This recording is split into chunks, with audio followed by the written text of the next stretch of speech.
જય હિન્દ મિત્રો. આજના વિડીયોમાં આપણે બંધારણના ટોપ 1500 પ્રશ્નોનો પાર્ટ 2 જોઈશું. આની પહેલા પાર્ટ 1 અપલોડ થયેલો છે, જોવાનો બાકી હોય તો એ પણ જોઈ લેજો. આવનાર બધી પરીક્ષા માટે મોસ્ટ આઈએમપી અને અગત્યના પ્રશ્નો આપણે આની અંદર આવરી લીધેલા છે. તો જોઈએ. કેન્દ્ર શાસિત પ્રદેશોનો વહીવટ કોના દ્વારા ચલાવવામાં આવે છે? જવાબ આવશે રાષ્ટ્રપતિ દ્વારા અથવા તેમના દ્વારા નિમણૂક પામેલા વહીવટદાર લેફ્ટનન્ટ ગવર્નર મારફતે રાષ્ટ્રપતિ દ્વારા ચલાવવામાં આવે છે. કયા બંધારણીય સુધારા દ્વારા કેન્દ્ર શાસિત પ્રદેશોની વિભાવના અમલમાં આવી? 7મો બંધારણીય સુધારો 1956. હાલમાં ભારતમાં કુલ કેટલા કેન્દ્ર શાસિત પ્રદેશો છે? તો જવાબ આવશે 8 કેન્દ્ર શાસિત પ્રદેશો છે. દિલ્હી માટે વિશેષ જોગવાઈઓ કયા અનુચ્છેદ હેઠળ કરવામાં આવી છે? અનુચ્છેદ 239 દ્વારા કરવામાં આવી છે દિલ્હી માટે વિશેષ જોગવાઈઓ. કયા બંધારણીય સુધારા દ્વારા દિલ્હીને રાષ્ટ્રીય રાજધાની પ્રદેશનો દરજ્જો મળ્યો છે? 69મો બંધારણીય સુધારો 1991. કયો કેન્દ્ર શાસિત પ્રદેશ પોતાની અલગ હાઈકોર્ટ ધરાવે છે? તો એ છે દિલ્હી. 1966 થી અને જમ્મુ કાશ્મીર લદ્દાખ સાથે સંયુક્ત હાઈકોર્ટ ધરાવે છે. કયા બે કેન્દ્ર શાસિત પ્રદેશોને ભેગા કરીને એક કરવામાં આવ્યા છે? તો એ છે દાદરા અને નગર હવેલી તથા દમણ અને દીવને 26 જાન્યુઆરી 2020 થી ભેગા કરી દેવામાં આવ્યા છે. બે અલગ અલગ કેન્દ્ર શાસિત પ્રદેશ હતા, બંનેને જોઈન્ટ કરવામાં આવ્યા છે. જ્યારે જમ્મુ કાશ્મીર છે તે એક રાજ્ય હતું, તેમાંથી બે અલગ અલગ કેન્દ્ર શાસિત પ્રદેશ જમ્મુ કાશ્મીર અને લદ્દાખ એ રીતે બે કેન્દ્ર શાસિત પ્રદેશ બનાવવામાં આવ્યા છે. કયા કેન્દ્ર શાસિત પ્રદેશોમાં પોતાની વિધાનસભા એટલે કે લેજિસ્લેટિવ એસેમ્બલી છે? દિલ્હી, પુડુચેરી અને જમ્મુ કાશ્મીર હાલ કાર્યરત થવાની પ્રક્રિયામાં છે. દિલ્હી, પુડુચેરી અને જમ્મુ કાશ્મીર. કેન્દ્ર શાસિત પ્રદેશોમાં વહીવટદારને કયા નામોથી ઓળખવામાં આવે છે? લેફ્ટનન્ટ ગવર્નર એટલે કે નાયબ રાજ્યપાલ અથવા એડમિનિસ્ટ્રેટર એટલે કે વહીવટદાર તરીકે ઓળખવામાં આવે છે. અંદમાન નિકોબાર ટાપુઓના વહીવટદારને શું કહેવામાં આવે છે? લેફ્ટનન્ટ ગવર્નર એટલે કે નાયબ રાજ્યપાલ. ચંડીગઢના વહીવટદાર તરીકે સામાન્ય રીતે કોણ ફરજ બજાવે છે? પંજાબના રાજ્યપાલ હોય તેને વધારાનો ચાર્જ આપી દેવામાં આવે છે. કયા અનુચ્છેદ મુજબ સંસદ કેન્દ્ર શાસિત પ્રદેશ માટે વડી અદાલત એટલે કે હાઈકોર્ટ સ્થાપી શકે છે? અનુચ્છેદ 241 મુજબ કેન્દ્ર શાસિત પ્રદેશ માટે હાઈકોર્ટની સ્થાપના થઈ શકે. પુડુચેરીમાં વિધાનસભાની સ્થાપના કયા સુધારા દ્વારા થઈ હતી? 14મો બંધારણીય સુધારો 1962. લક્ષદ્વીપ કઈ હાઈકોર્ટના અધિકાર ક્ષેત્ર હેઠળ આવે છે? કેરળ હાઈકોર્ટ હેઠળ આવે છે લક્ષદ્વીપ. અંદમાન અને નિકોબાર ટાપુઓ કઈ હાઈકોર્ટ હેઠળ આવે છે? કલકત્તા હાઈકોર્ટ હેઠળ આવે છે. દાદરા નગર હવેલી અને દમણ દીવ કઈ હાઈકોર્ટ હેઠળ આવે છે? મુંબઈ, બોમ્બે હાઈકોર્ટ હેઠળ આવે છે. કેન્દ્ર શાસિત પ્રદેશો માટે કાયદો બનાવવાની અંતિમ સત્તા કોની પાસે છે? ભારતની સંસદ પાસે છે. રાષ્ટ્રપતિ કયા કેન્દ્ર શાસિત પ્રદેશો માટે શાંતિ, પ્રગતિ અને સુશાસન માટે નિયમો બનાવી શકે છે? તો જવાબ આવશે અંદમાન નિકોબાર, લક્ષદ્વીપ, દાદરા નગર હવેલી અને દમણ દીવ તથા લદ્દાખ માટે. જ્યારે દિલ્હીમાં વિધાનસભા કાર્યરત હોય ત્યારે પણ કયા 3 વિષયો પર કેન્દ્ર સરકાર એટલે કે સંસદ કાયદો બનાવે છે? જાહેર વ્યવસ્થા, પોલીસ અને જમીન. જમ્મુ અને કાશ્મીર પુનર્ગઠન અધિનિયમ ક્યારે અમલમાં આવ્યો? 31 ઓક્ટોબર 2019ના રોજ અમલમાં આવ્યો. ક્ષેત્રફળની દ્રષ્ટિએ ભારતનો સૌથી મોટો કેન્દ્ર શાસિત પ્રદેશ કયો છે? તો એ છે લદ્દાખ. સૌથી મોટું રાજ્ય પૂછે ક્ષેત્રફળની દ્રષ્ટિએ તો એ રાજસ્થાન છે, અને સૌથી મોટો કેન્દ્ર શાસિત પ્રદેશ પૂછે ક્ષેત્રફળની દ્રષ્ટિએ તો એ લદ્દાખ છે. લદ્દાખની રાજધાની છે તે લેહ છે. વસ્તીની દ્રષ્ટિએ ભારતનો સૌથી મોટો કેન્દ્રશાસિત પ્રદેશ કયો છે? દિલ્હી છે. ક્ષેત્રફળ અને વસ્તી બંનેની દ્રષ્ટિએ સૌથી નાનો કેન્દ્રશાસિત પ્રદેશ કયો છે? તો એક જ છે, લક્ષદ્વીપ, જ્યાં વસ્તી પણ ઓછી છે અને ક્ષેત્રફળ પણ ઓછું છે. કયા કેન્દ્રશાસિત પ્રદેશનું નામ 1973 પહેલા લકાદીવ, મિનિકોય અને અમિની હતું? તો જવાબ આવશે લક્ષદ્વીપનું નામ હતું લકાદીવ, મિનિકોય અને અમિની દીવી. પુડુચેરીના 4 જિલ્લાઓ કયા 3 અલગ અલગ રાજ્યોમાં ફેલાયેલા છે? તમિલનાડુ, પુડુચેરી, કરાઈકલ બંને તમિલનાડુમાં છે. આંધ્રપ્રદેશમાં યનમ છે અને કેરળમાં માહે છે. પુડુચેરીના 4 જિલ્લાઓ છે પુડુચેરી, કરાઈકલ, યનમ અને માહે, બધા અલગ અલગ રાજ્યોમાં છે. રાષ્ટ્રપતિની ચૂંટણીમાં કયા કેન્દ્રશાસિત પ્રદેશના ધારાસભ્યો ભાગ લે છે? દિલ્હી અને પુડુચેરીના ધારાસભ્યો છે તે ભાગ લે છે 70મા સુધારા મુજબ. કયા અનુચ્છેદ હેઠળ કેન્દ્રશાસિત પ્રદેશના વહીવટદાર વટહુકમ બહાર પાડી શકે છે? અનુચ્છેદ 239B, જ્યાં વિધાનસભા હોય ત્યાં વટહુકમ બહાર પાડી શકાય છે. ભારતીય બંધારણના કયા ભાગમાં પંચાયતો અંગેની જોગવાઈ છે? ભાગ 9, અનુચ્છેદ 243 થી 243O સુધીમાં પંચાયતો અંગેની જોગવાઈ છે. કેન્દ્રશાસિત પ્રદેશોના વહીવટ માટે રાષ્ટ્રપતિ કયા મંત્રાલય પ્રત્યે જવાબદાર હોય છે? ગૃહ મંત્રાલય પ્રત્યે જવાબદાર હોય છે, મિનિસ્ટ્રી ઓફ હોમ અફેર્સ. બંધારણનો કયો અનુચ્છેદ જે હવે રદ છે તે ભાગ 8માં આવતો હતો? અનુચ્છેદ 242 કોર્ગ રાજ્ય માટે હતો જે રદ થયેલો છે. પંચાયતી રાજને બંધારણીય દરજ્જો કયા સુધારા દ્વારા આપવામાં આવ્યો? 73મો બંધારણીય સુધારો 1992. વારંવાર પૂછાય છે, ખાસ યાદ રાખજો. પંચાયતી રાજને બંધારણીય દરજ્જો 1992, 73મો બંધારણીય સુધારો. વિડીયો પસંદ આવી રહ્યો હોય તો લાઈક અવશ્ય કરી દેજો અને ચેનલ ઉપર નવા હોય તો ચેનલને સબસ્ક્રાઇબ કરી બેલ આઇકોન પ્રેસ કરવાનું ના ભૂલશો, જેથી રોજે રોજ આપને નવા નવા વિડીયો મળતા રહે. આગળ જોઈએ. ભારતમાં પંચાયતી રાજના પિતા તરીકે કોણ ઓળખાય છે? બળવંતરાય મહેતા, જે આપણા ગુજરાતના 3જા નંબરના મુખ્યમંત્રી પણ રહ્યા હતા. બંધારણના કયા અનુચ્છેદમાં ગ્રામ પંચાયતની રચના કરવાની રાજ્યને સૂચના આપવામાં આવી છે? અનુચ્છેદ 40માં, ભાગ 4. 73મો બંધારણીય સુધારો કઈ તારીખથી અમલમાં આવ્યો? 24 એપ્રિલ 1993 થી. તેથી 24 એપ્રિલ રાષ્ટ્રીય પંચાયતી રાજ દિવસ તરીકે ઉજવવામાં આવે છે. ડાયરેક્ટ પૂછવામાં આવે રાષ્ટ્રીય પંચાયતી રાજ દિવસ ક્યારે હોય છે? 24 એપ્રિલના રોજ હોય છે, કેમ કે 24 એપ્રિલ 1993ના રોજ 73મો બંધારણીય સુધારો છે તે અમલમાં આવ્યો હતો. પંચાયતોના કાર્યો માટે બંધારણમાં કઈ અનુસૂચિ ઉમેરવામાં આવી છે? 11મી અનુસૂચિ ઉમેરવામાં આવી છે. 11મી અનુસૂચિમાં પંચાયતો માટે કેટલા વિષયો સોંપવામાં આવ્યા છે?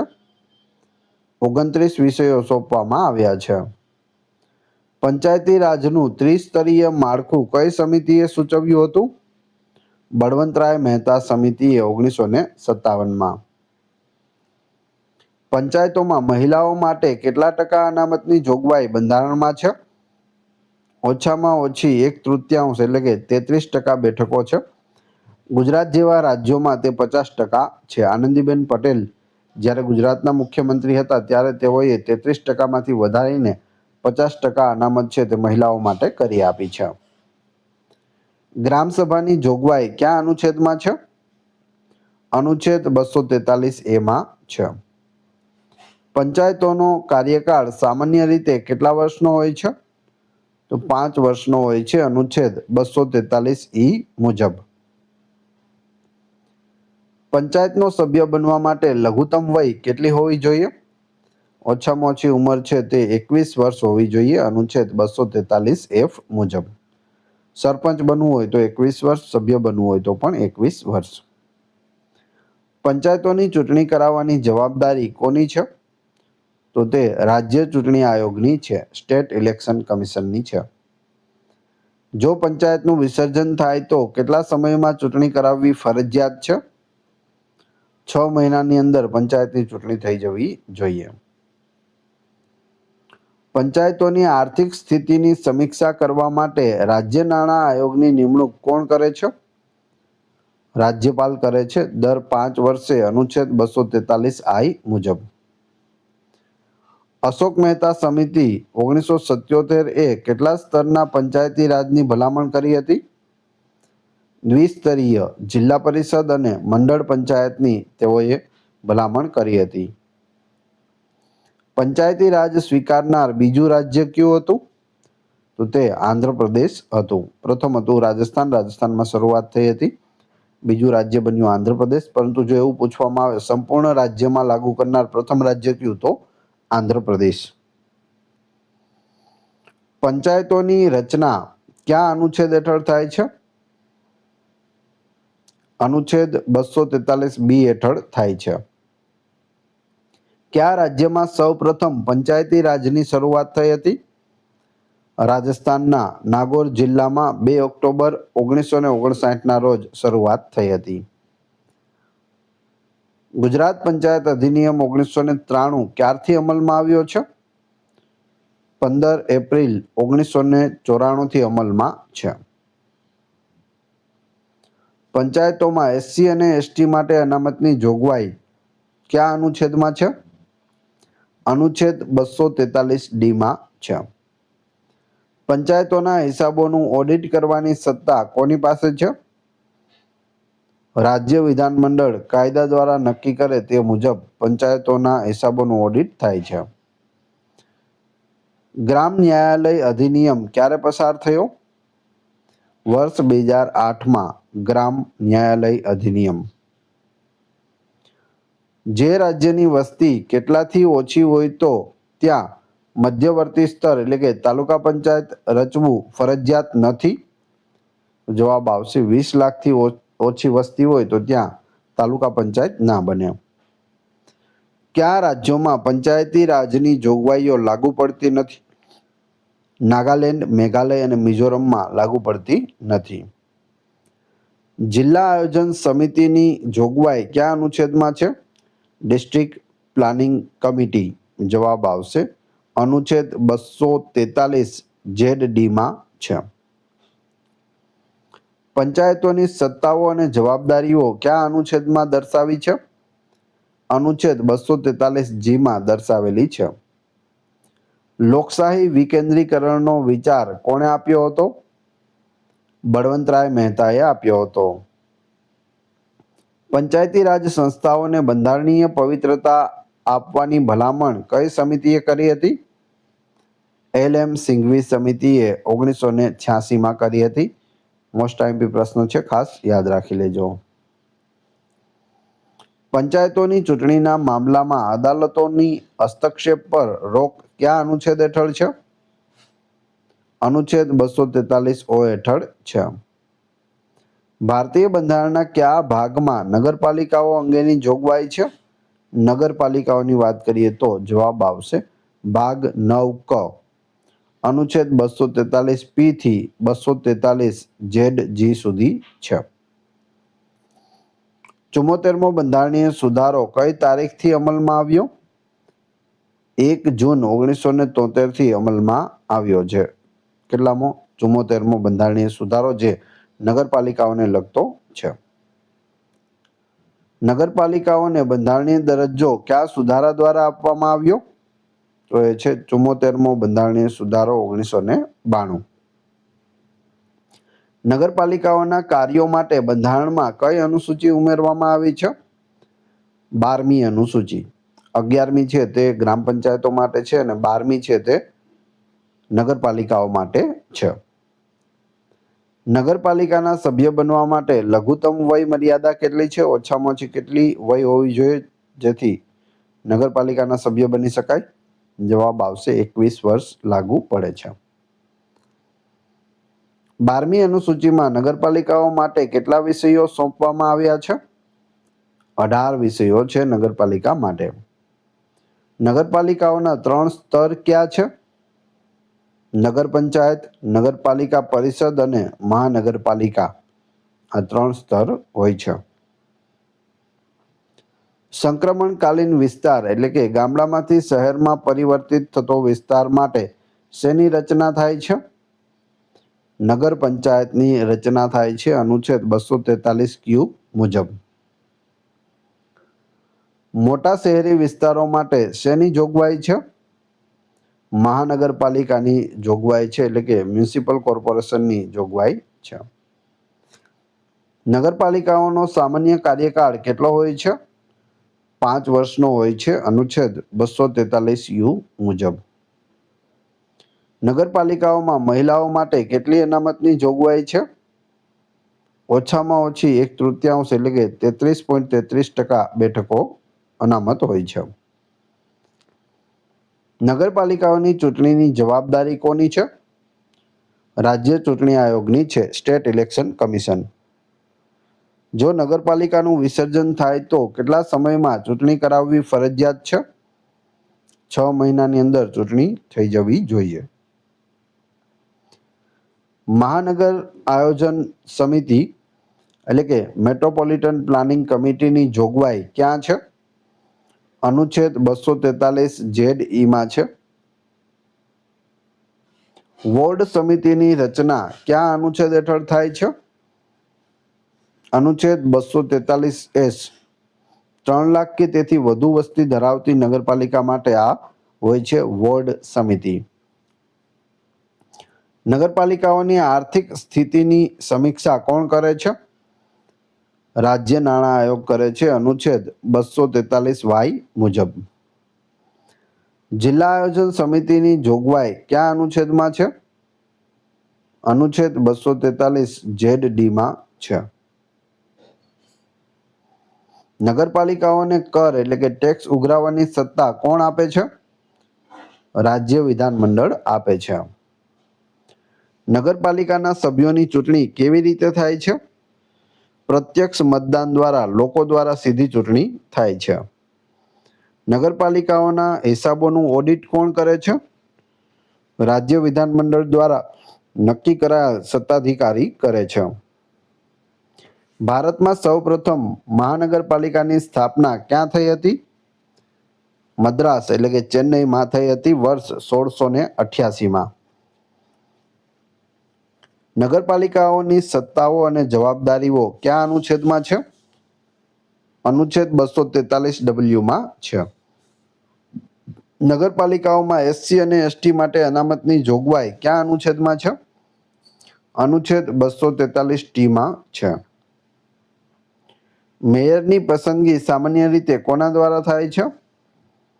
મહાનગરપાલિકાના ચૂંટાયેલા સભ્યો દ્વારા થાય છે એટલે કે કાઉન્સિલરો દ્વારા થાય છે. ગુજરાતમાં કુલ કેટલી મહાનગરપાલિકાઓ છે? 8 જૂની પ્લસ 9 નવીની જાહેરાત કરવામાં આવી છે. ટોટલ કેટલી છે? 17 થઈ ગઈ છે. નગરપાલિકાના વહીવટી વડા કોણ હોય છે? ચીફ ઓફિસર નગરપાલિકામાં અને મ્યુનિસિપલ કમિશનર મહાનગરપાલિકામાં હોય છે. જો અહીં પૂછવામાં આવે નગરપાલિકાના વહીવટી વડા ચીફ ઓફિસર હોય છે અને પૂછે મહાનગરપાલિકાના વહીવટી વડા કોણ છે? એડમિનિસ્ટ્રેટિવ હેડ, તો જવાબ આવશે મ્યુનિસિપલ કમિશનર. કયા અનુચ્છેદ મુજબ નગરપાલિકાની ચૂંટણીના મામલામાં ન્યાયાલયોના હસ્તક્ષેપ પર રોક છે? અનુચ્છેદ 243ZG દ્વારા રોક લગાવવામાં આવેલી છે. મ્યુનિસિપલ કમિશનરની નિમણૂક કોણ કરે છે? રાજ્ય સરકાર દ્વારા કરવામાં આવે છે. સામાન્ય રીતે IAS કેડરના અધિકારી હોય છે જે મ્યુનિસિપલ કમિશનર હોય તે. ઇન્ડિયન એડમિનિસ્ટ્રેટિવ સર્વિસ IAS નું પૂરું નામ થાય છે. UPSC પાસ કરવી પડે છે. 74માં સુધારા વખતે ભારતના વડાપ્રધાન કોણ હતા? PV નરસિમ્હા રાવ હતા. શું નગરપાલિકાઓમાં રાજ્યપાલ સભ્યોની નિમણૂક કરી શકે છે? જવાબ આવશે હા. રાજ્યપાલ મ્યુનિસિપલ વહીવટના નિષ્ણાત હોય તેવા વ્યક્તિઓની નિમણૂક કરી શકે છે, પરંતુ તેમને મતદાનનો અધિકાર હોતો નથી. ભારતીય બંધારણના કયા ભાગમાં સહકારી મંડળીઓ અંગેની જોગવાઈ છે? જવાબ આવશે ભાગ 9 ખ, પાર્ટ 9 બી. અનુચ્છેદ 243 થી અનુચ્છેદ 243 સુધી હોય છે. કયા બંધારણીય સુધારા દ્વારા સહકારી મંડળીઓને બંધારણીય દરજ્જો આપવામાં આવ્યો છે? જવાબ આવશે 97મો બંધારણીય સુધારો 2011. 97મો બંધારણીય સુધારો ક્યારે અમલમાં આવ્યો? 15 ફેબ્રુઆરી 2012 થી તે અમલમાં આવ્યો છે. જો બંને જવાબ અલગ અલગ છે. બંધારણીય સુધારો ક્યારે અમલમાં આવ્યો તો 15 ફેબ્રુઆરી 2012, પરંતુ દરજ્જો ક્યારે આપવામાં આવ્યો તો 97મો બંધારણીય સુધારો 2011 દ્વારા. સહકારી મંડળી રચવી એ કયા અનુચ્છેદ હેઠળ નાગરિકોનો મૂળભૂત અધિકાર છે? અનુચ્છેદ 19(1) હેઠળ સહકારી મંડળી રચવી એ નાગરિકોનો મૂળભૂત અધિકાર છે. મૂળભૂત અધિકારોની વાત કરીએ તો કેટલા છે ટોટલ? તો 6 મૂળભૂત અધિકારો છે. મૂળભૂત ફરજો કેટલી છે? તો 11 મૂળભૂત ફરજો છે. રાજ્યનીતિના માર્ગદર્શક સિદ્ધાંતોમાં સહકારી મંડળીઓને પ્રોત્સાહન આપવા માટે કયો અનુચ્છેદ ઉમેરાયો? અનુચ્છેદ 43(b) ઉમેરવામાં આવ્યો. સહકારી મંડળીઓના સંચાલક મંડળમાં વધુમાં વધુ કેટલા ડાયરેક્ટર હોઈ શકે? વધુમાં વધુ 21 ડાયરેક્ટર હોઈ શકે, અનુચ્છેદ 243(z)(j) મુજબ. સહકારી મંડળીઓનો મુખ્ય ઉદ્દેશ્ય શું હોય છે? પરસ્પર સહાય અને સભ્યોનું આર્થિક ઉત્થાન કરવું. સહકારી મંડળીમાં અનુસૂચિત જાતિ એટલે કે SC અથવા અનુસૂચિત જનજાતિ એટલે કે ST માટે કેટલી બેઠકો અનામત રાખવી ફરજિયાત છે?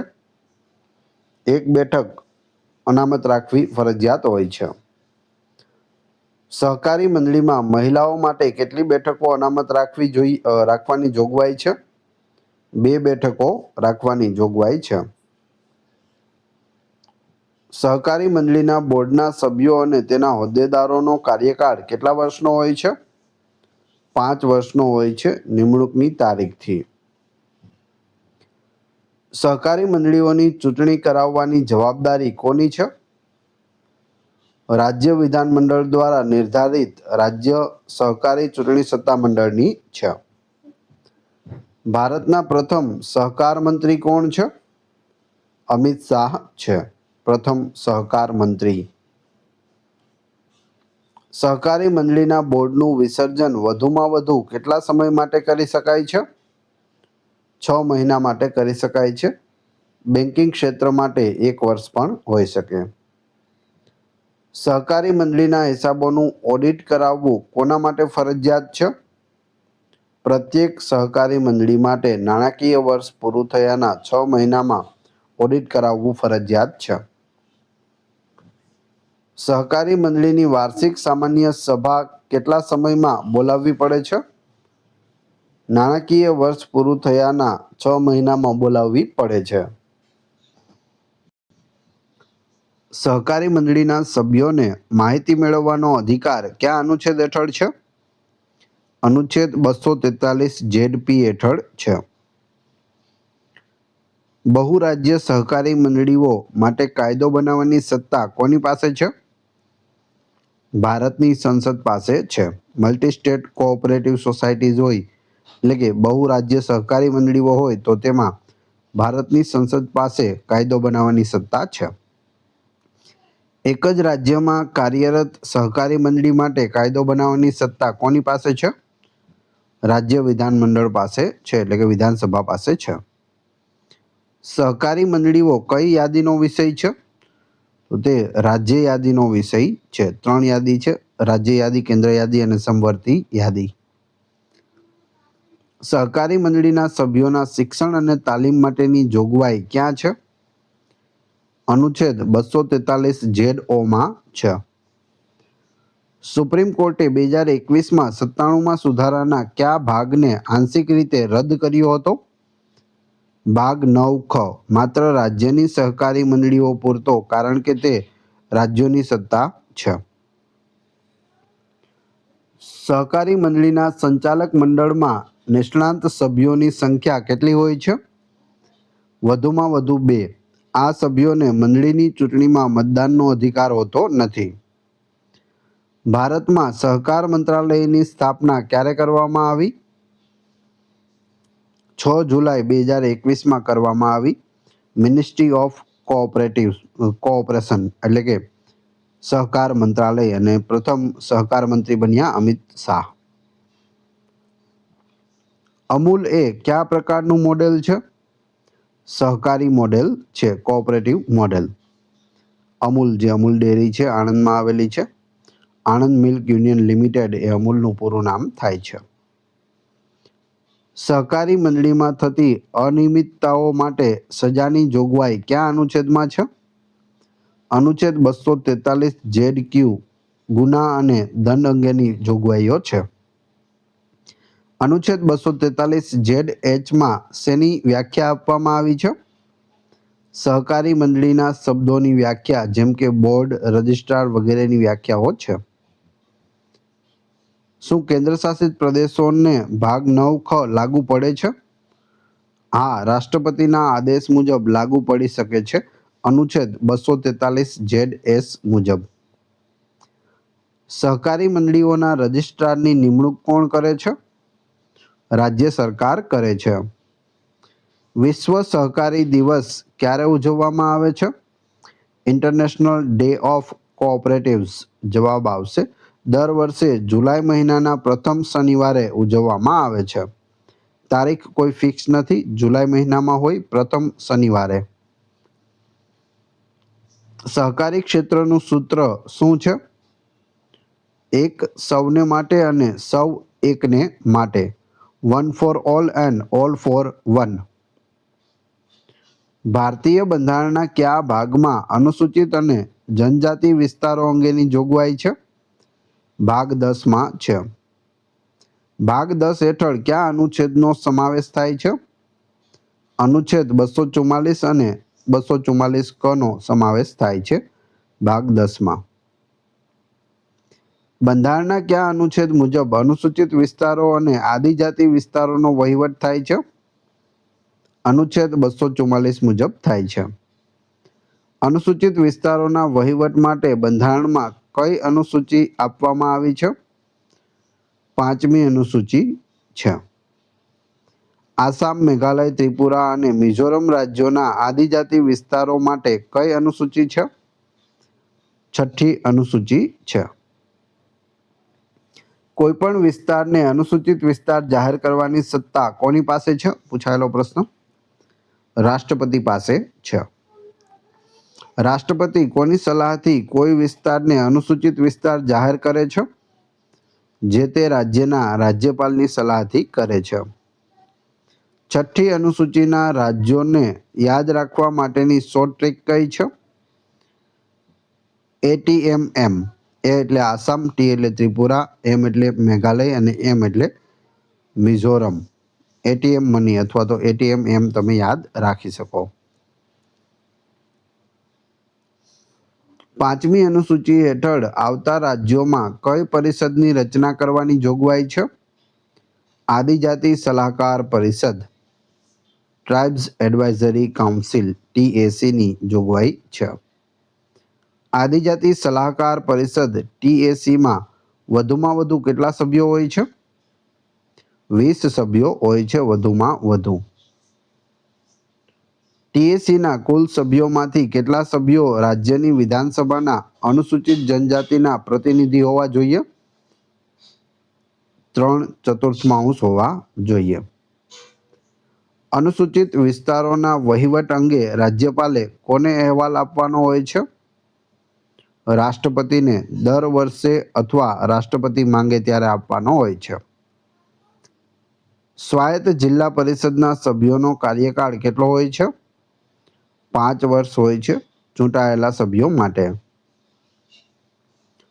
અનુસૂચિત વિસ્તારોમાં સંસદ કે વિધાનમંડળનો કયો કાયદો લાગુ ન કરવો તે નક્કી કરવાની સત્તા કોની પાસે છે? રાજ્યપાલ પાસે છે. છઠ્ઠી અનુસૂચિ હેઠળ કઈ પરિષદની રચના કરવામાં આવે છે? સ્વાયત્ત જિલ્લા પરિષદ ની રચના કરવામાં આવે છે, એટલે કે એડીસી ની રચના થાય છે. સાતમી અનુસૂચિમાં કઈ 3 યાદીઓનો સમાવેશ થાય છે? સંઘ યાદી, રાજ્ય યાદી અને સમવર્તી યાદી, એટલે કે કેન્દ્ર યાદી, રાજ્ય યાદી અને સમવર્તી યાદી. સ્વાયત્ત જિલ્લા પરિષદમાં કુલ કેટલા સભ્યો હોય છે? 30 સભ્યો હોય છે. આસામની બોડોલેન્ડ કાઉન્સિલ અપવાદ છે, જ્યાં સભ્યો વધુ હોય છે, બાકી 30 સભ્યો હોય છે. સ્વાયત્ત જિલ્લા પરિષદના 30 સભ્યોમાંથી કેટલા સભ્યોની નિમણૂક રાજ્યપાલ કરે છે? 4 સભ્યોની નિમણૂક રાજ્યપાલ કરે છે, બાકીના 26 છે તે ચૂંટાયેલા હોય છે. પૂછવામાં આવે સ્વાયત્ત જિલ્લા પરિષદના 30 સભ્યોમાંથી ચૂંટાયેલા કેટલા હોય છે? તો 26 અને નિમણૂક કરેલા કેટલા હોય છે? તો 4. ટોટલ કેટલા? 30. આસામના અમુક આદિજાતિ વિસ્તારોને સમાવીને સ્વાયત્ત રાજ્ય બનાવવાની જોગવાઈ કયા અનુચ્છેદમાં છે? અનુચ્છેદ 244 ક માં છે. કયા બંધારણીય સુધારા દ્વારા અનુચ્છેદ 244 ક ઉમેરવામાં આવ્યો છે? 22મો બંધારણીય સુધારો 1969. પેસા એક્ટ 1996 નું પૂરું નામ શું છે? PESA act. પેસા પ્રોવિઝન્સ ઓન ધ પંચાયત્સ. પેસા extension to the schedule areas act. પેસા કાયદો કઈ સમિતિની ભલામણથી અમલમાં આવ્યો? ભુરિયા કમિટી. પેસા કાયદાનો મુખ્ય ઉદ્દેશ્ય શું છે? 5મી અનુસૂચિના વિસ્તારોમાં ગ્રામ સભાને વધુ સત્તા આપી સ્વશાસન આપવું. હાલમાં ભારતના કેટલા રાજ્યોમાં 5મી અનુસૂચિના વિસ્તારો આવેલા છે? 10 રાજ્યો, જેમાં આંધ્રપ્રદેશ, તેલંગાણા, છત્તીસગઢ, ગુજરાત, હિમાચલ પ્રદેશ, ઝારખંડ, મધ્યપ્રદેશ, મહારાષ્ટ્ર, ઓડિશા અને રાજસ્થાનનો સમાવેશ થાય છે. છઠ્ઠી અનુસૂચિના વિસ્તારોમાં રાજ્યપાલને સ્વાયત્ત જિલ્લાઓની સીમામાં ફેરફાર કરવાની સત્તા છે? જવાબ આવશે હા, તે ફેરફાર કરી શકે છે. આદિજાતિ વિસ્તારોમાં જિલ્લા પરિષદને કયા વિષયો પર કાયદો બનાવવાની સત્તા છે? જમીન, જંગલ, નહેરનું પાણી, ખેતી, વારસો, લગ્ન અને સામાજિક રિવાજો પર કાયદો બનાવી શકે છે. અનુસૂચિત જનજાતિના કલ્યાણ માટે કેન્દ્ર સરકાર રાજ્યોને વિશેષ ગ્રાન્ટ કયા અનુચ્છેદ હેઠળ આપે છે?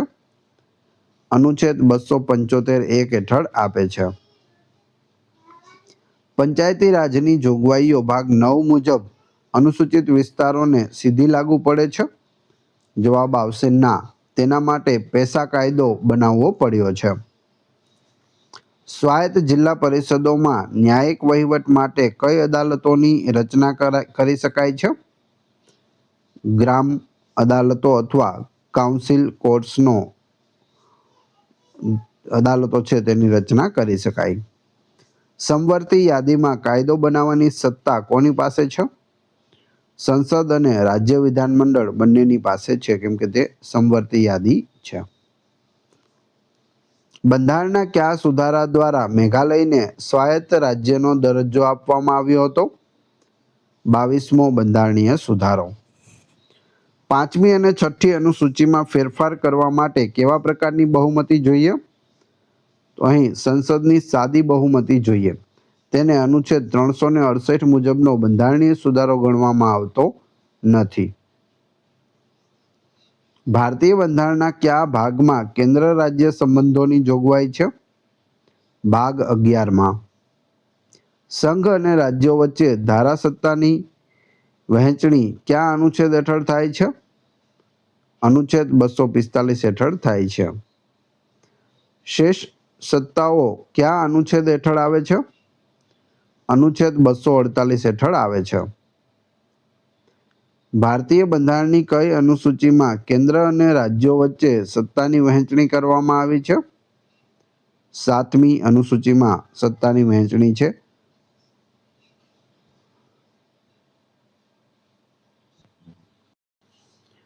સંઘ યાદીના વિષયો પર કાયદો બનાવવાની સત્તા કોની છે? ભારતની સંસદની છે. શેષ સત્તાઓ પર કાયદો બનાવવાની સત્તા કોની પાસે છે? ભારતની સંસદ પાસે છે. રાજ્ય યાદીના વિષયો પર સામાન્ય સંજોગોમાં કાયદો કોણ બનાવે છે? રાજ્યનું વિધાનમંડળ એટલે કે વિધાનસભા બનાવે છે.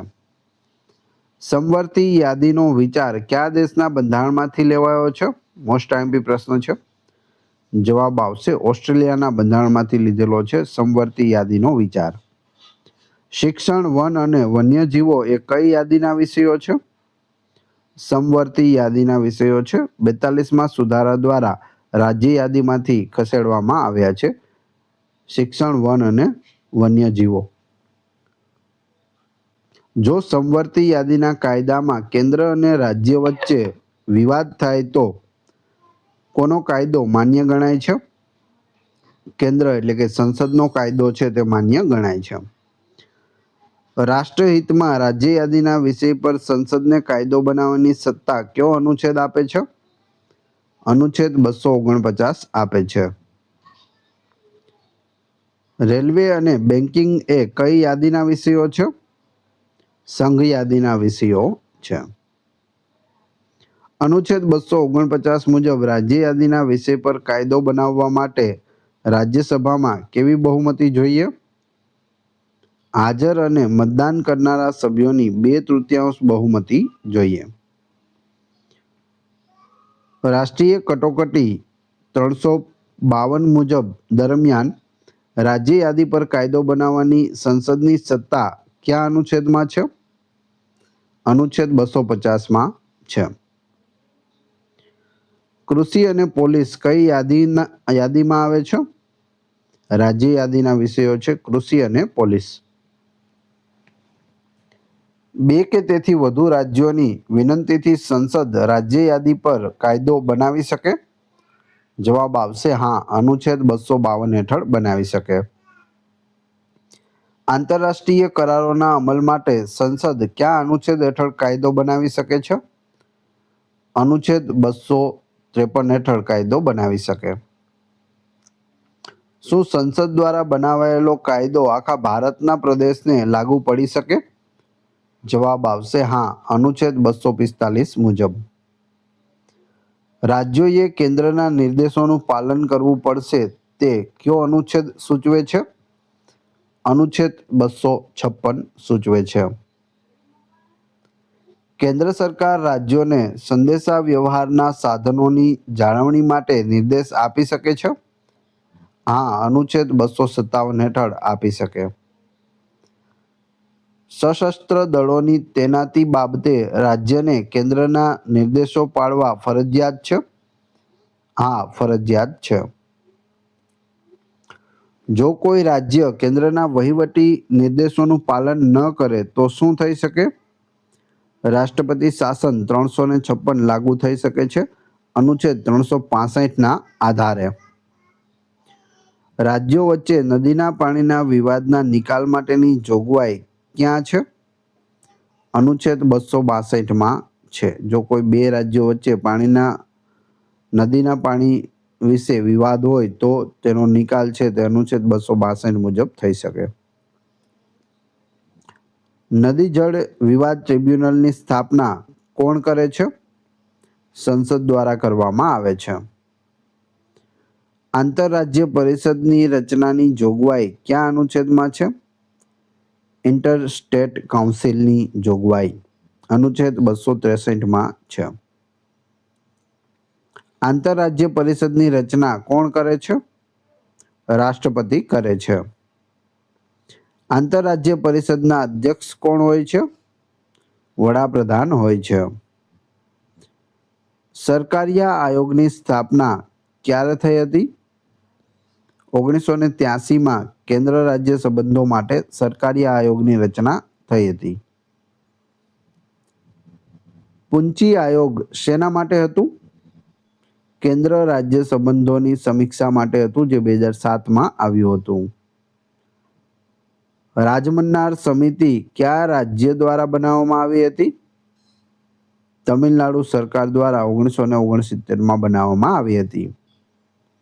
કેન્દ્ર રાજ્ય સંબંધોમાં વિવાદનું મુખ્ય કારણ કયું પદ રહ્યું છે? રાજ્યપાલનું પદ. કયા અનુચ્છેદ હેઠળ સંસદ નવી અખિલ ભારતીય સેવા ઊભી કરી શકે છે? અનુચ્છેદ 312 મુજબ કરી શકે. અખિલ ભારતીય સેવાઓ ઊભી કરવાની દરખાસ્ત કયું ગૃહ રજૂ કરે છે? રાજ્યસભામાં રજૂ થાય છે, જો કોઈ નવી સેવા એડ કરવી હોય તો, જેમાં હાલ આઈએએસ, આઈપીએસ અને આઈએફએસ નો સમાવેશ થાય છે. વહીવટી સુધારણા પંચના પ્રથમ અધ્યક્ષ કોણ હતા? મોરારજી દેસાઈ હતા. કેન્દ્ર અને રાજ્ય વચ્ચેના વહીવટી સંબંધોમાં કેન્દ્રનું વર્ચસ્વ કેવું છે? કેન્દ્ર વધુ શક્તિશાળી છે અને એકાત્મક વલણ ધરાવે છે. આંતરરાજ્ય જળ વિવાદ અધિનિયમ ક્યારે પસાર થયો હતો? 1956માં પસાર થયો હતો.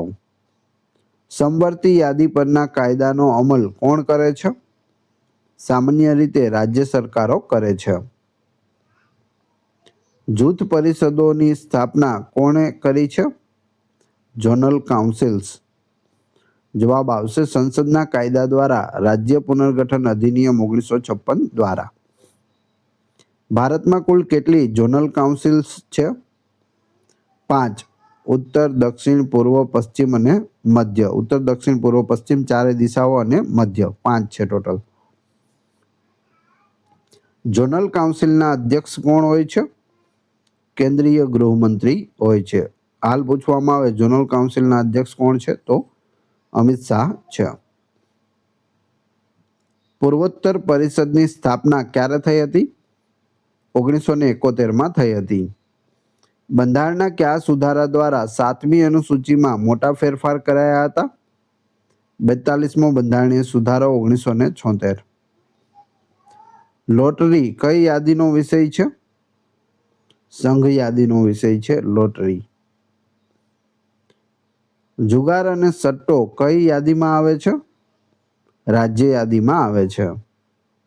ગેસ અને ગેસકામ કઈ યાદીનો વિષય છે? રાજ્ય યાદીનો વિષય છે.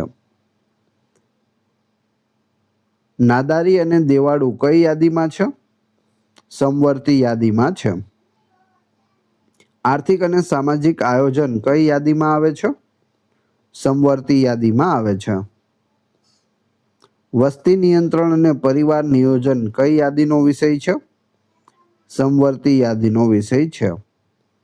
ભાગ 12 હેઠળ કયા અનુચ્છેદોનો સમાવેશ થાય છે? અનુચ્છેદ 264 થી 300A નો સમાવેશ થાય છે ભાગ 12 હેઠળ.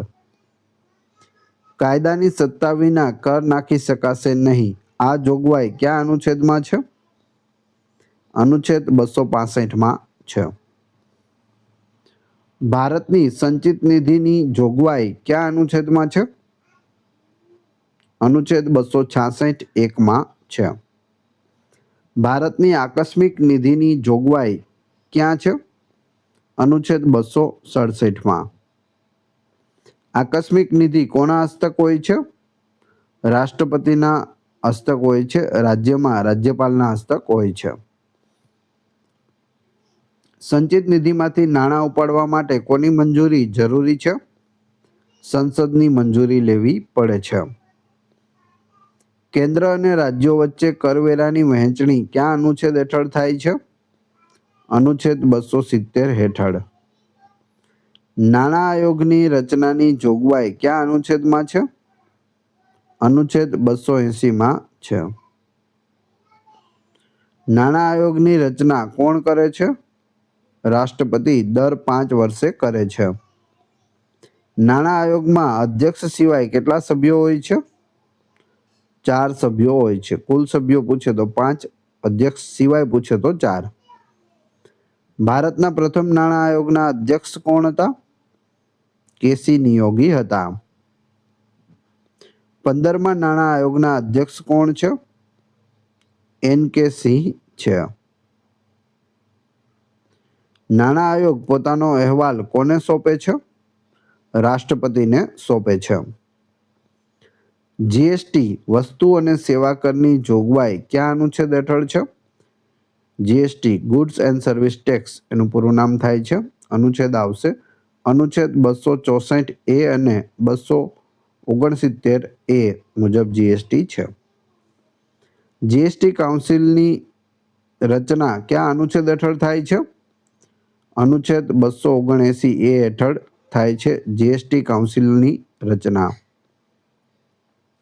જીએસટી કાઉન્સિલના અધ્યક્ષ કોણ હોય છે? કેન્દ્રીય નાણામંત્રી હોય છે. ચોખ્ખી આવકની ગણતરી કયા અનુચ્છેદમાં દર્શાવી છે? અનુચ્છેદ 279માં દર્શાવેલી છે. સંઘ દ્વારા નાખવામાં આવતા પણ રાજ્યો દ્વારા ઉઘરાવવામાં આવતા કયા કર છે? સ્ટેમ્પ ડ્યુટી છે અનુચ્છેદ 268 મુજબ. રાજ્યોને અપાતી સહાયક ગ્રાન્ટની જોગવાઈ ક્યાં છે? અનુચ્છેદ 275માં છે. કયા અનુચ્છેદ હેઠળ સંસદ કરવેરા પર સરચાર્જ નાખી શકે છે? અનુચ્છેદ 271 મુજબ. કેન્દ્ર સરકાર કયા અનુચ્છેદ હેઠળ ઉધાર લઈ શકે છે? અનુચ્છેદ 292 હેઠળ લોન લઈ શકે છે. રાજ્ય સરકાર કયા અનુચ્છેદ હેઠળ ઉધાર લઈ શકે છે? અનુચ્છેદ 293 હેઠળ રાજ્ય સરકાર પણ ઉધાર લઈ શકે છે. શું રાજ્ય સરકાર વિદેશમાંથી સીધું દેવું લઈ શકે છે? ના, માત્ર ભારત સરકારની સંમતિથી દેશની અંદરથી લઈ શકે છે. રાજ્ય સરકારે અગાઉનું દેવું ચૂકવવાનું બાકી હોય તો કેન્દ્રની મંજૂરી વગર નવું દેવું લઈ શકાય? જવાબ આવશે ના, નવું દેવું લઈ શકાતું નથી.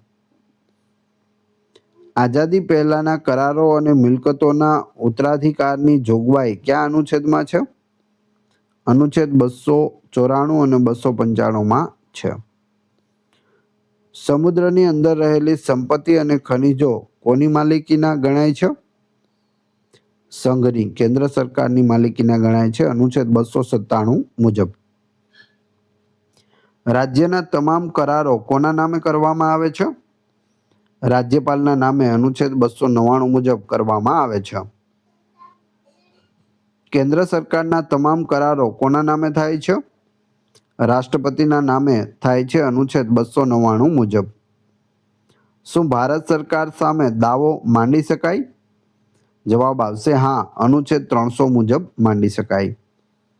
કેન્દ્ર સરકાર વિરુદ્ધના દાવા કયા નામે થાય છે? ભારત સંઘના નામે થાય છે, યુનિયન ઓફ ઇન્ડિયા. મિલકતનો અધિકાર હાલમાં કેવો અધિકાર છે? કાયદાકીય અધિકાર છે, એટલે કે લીગલ રાઇટ છે. પહેલા કેવો અધિકાર હતો? મૂળભૂત અધિકાર હતો, તેને હટાવી દેવામાં આવ્યો છે. મિલકતનો અધિકાર કયા અનુચ્છેદમાં છે? અનુચ્છેદ 300A છે. મિલકતના અધિકારને કયા સુધારા દ્વારા મૂળભૂત અધિકારમાંથી દૂર કરાયો? 44મો બંધારણીય સુધારો 1987. 1978. 44મો બંધારણીય સુધારો. અગાઉ મિલકતનો અધિકાર કયા અનુચ્છેદમાં હતો? અનુચ્છેદ 31 અને 19(1)(f) હતો. કયા વડાપ્રધાનના સમયમાં મિલકતનો અધિકાર રદ થયો? જવાબ આવશે મોરારજી દેસાઈ. ભારતમાં અત્યાર સુધી કેટલી વાર નાણાકીય કટોકટી લાગી છે? એક પણ વાર નહીં. નાણાકીય કટોકટી હજી સુધી લાગી નથી. પબ્લિક એકાઉન્ટ્સ ઓફ ઇન્ડિયા ભારતના જાહેર હિસાબોની જોગવાઈ ક્યાં છે? અનુચ્છેદ 266(2) છે. જાહેર હિસાબ સમિતિના અધ્યક્ષ સામાન્ય રીતે કોણ હોય છે? વિરોધ પક્ષના નેતા હોય છે જાહેર હિસાબ સમિતિના અધ્યક્ષ. નાણાકીય કટોકટી કયા અનુચ્છેદ હેઠળ લાગે છે? અનુચ્છેદ 360 હેઠળ નાણાકીય કટોકટી છે તે લાગુ પડે છે. CAG કોના હિસાબોનું ઓડિટ કરે છે? કેન્દ્ર અને રાજ્ય સરકાર બંનેના હિસાબોનું ઓડિટ કરે છે CAG, comptroller and auditor general of India. કરવેરાની વહેંચણી અંગેના રાષ્ટ્રપતિના આદેશને સંસદના બંને ગૃહો સમક્ષ કોણ મુકાવે છે? રાષ્ટ્રપતિ મુકાવે છે. કયા અનુચ્છેદ મુજબ સંઘની મિલકતને રાજ્યના કરવેરામાંથી મુક્તિ મળેલી છે? અનુચ્છેદ 285 મુજબ. કયા અનુચ્છેદ મુજબ રાજ્યની મિલકતને સંઘના કરવેરામાંથી મુક્તિ મળેલી છે? અનુચ્છેદ 289 મુજબ. વીજળી પરના કરમાંથી મુક્તિ અંગેની જોગવાઈ કયા અનુચ્છેદમાં છે? અનુચ્છેદ 287માં છે. વ્યવસાય વેરો એટલે કે પ્રોફેશન ટેક્સ વધુમાં વધુ કેટલો હોઈ શકે? વાર્ષિક ₹2500 અનુચ્છેદ 276 મુજબ. જીએસટી કાઉન્સિલમાં નિર્ણય માટે કેટલી બહુમતી જોઈએ? 3/4 બહુમતી જોઈએ. જીએસટી કાઉન્સિલમાં કેન્દ્રનો વોટિંગ પાવર કેટલો છે? 1/3 છે. જીએસટી કાઉન્સિલમાં તમામ રાજ્યોનો સંયુક્ત વોટિંગ પાવર કેટલો છે? 2/3 છે. આંતરરાજ્ય વેપારમાં લાગતા આઈજીએસટીની વહેંચણી કોણ કરે છે? નાણાં આયોગની ભલામણ મુજબ સંસદ કરે છે. એસ્કેટો એટલે શું? જે મિલકતનો કોઈ વારસદાર ન હોય તે સરકાર હસ્તક જવી તેને એસ્કેટો કહે છે. અનુચ્છેદ 296 મુજબ. પ્રથમ નાણાં આયોગની સ્થાપના ક્યારે થઈ? 1951માં થઈ હતી. શું નાણાં આયોગની ભલામણો સરકાર માટે બંધનકર્તા છે? જવાબ આવશે ના, તે માત્ર સલાહકારી છે. માનવું ન માનવું તે સરકાર પર આધારિત છે. 16મા નાણાં આયોગના અધ્યક્ષ તરીકે કોની નિમણૂક થઈ છે? અરવિંદ પનગઢિયાની નિમણૂક થઈ છે. કેન્દ્ર અને રાજ્ય વચ્ચે નાણાકીય વિવાદ થાય તો ઉકેલ કોણ લાવે છે? સુપ્રીમ કોર્ટ લાવે છે. કયા અનુચ્છેદ હેઠળ કેન્દ્ર સરકાર રાજ્યોને સશર્ત અનુદાન આપી શકે છે? અનુચ્છેદ 282 મુજબ. ખનિજ તેલ અને કુદરતી ગેસ કઈ યાદીનો વિષય છે? સંઘ યાદીનો વિષય છે. જમીન મહેસૂલ કઈ યાદીનો વિષય છે? રાજ્ય યાદીનો વિષય છે. Land revenue. કંપની વેરો એટલે કે કોર્પોરેશન ટેક્સ કોણ નાખે છે? કેન્દ્ર સરકાર નાખે છે. નાણાં વિધેયકની વ્યાખ્યા કયા અનુચ્છેદમાં છે? અનુચ્છેદ 110માં છે. બજેટ રજૂ કરવાની સત્તા રાષ્ટ્રપતિને કયો અનુચ્છેદ આપે છે? અનુચ્છેદ 212 આપે છે. નાણાં મંત્રાલયમાં કેટલા વિભાગો હોય છે? 6 વિભાગો હોય છે. ભારત સરકારનું નાણાકીય વર્ષ કયું છે? 1 એપ્રિલથી 31 માર્ચ. રેલવે બજેટને સામાન્ય બજેટમાં ક્યારે ભેળવી દેવામાં આવ્યું? 2017માં. 2017 પહેલા રેલવે બજેટ અને સામાન્ય બજેટ બંને અલગ અલગ રજૂ કરવામાં આવતા હતા. પેટ્રોલિયમ પેદાશો પર હાલમાં જીએસટી લાગે છે? જવાબ આવશે ના, તેને હાલ પૂરતું બહાર રખાયું છે. નિષ્ક્રાંત મિલકત એટલે શું? બોના વેકેન્ટિયા એટલે કે નિષ્ક્રાંત મિલકત. જવાબ આવશે માલિક વગરની સંપત્તિ. અનુચ્છેદ 296.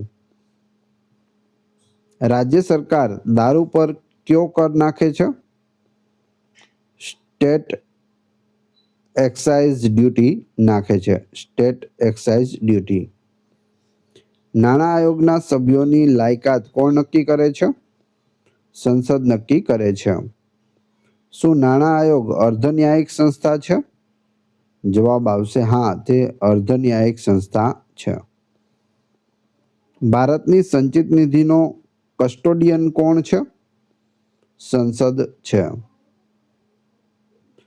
બંધારણના ભાગ 12નું શીર્ષક શું છે? નાણાં, મિલકત, કરારો અને દાવાઓ છે.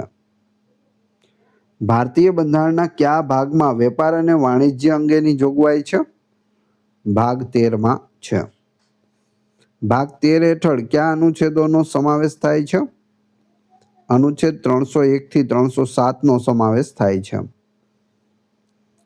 કયો અનુચ્છેદ સમગ્ર ભારતમાં વેપાર, વાણિજ્ય અને વ્યવહારની સ્વતંત્રતાની ખાતરી આપે છે?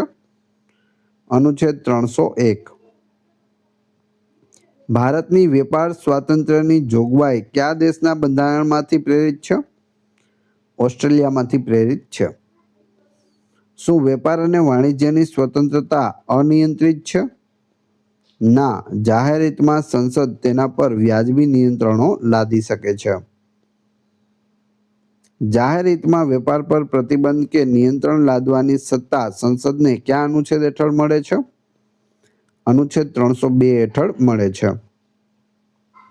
શું સંસદ વેપારની બાબતોમાં એક રાજ્યને બીજા રાજ્ય કરતાં વધુ પસંદગી આપી શકે? જવાબ આવશે ના.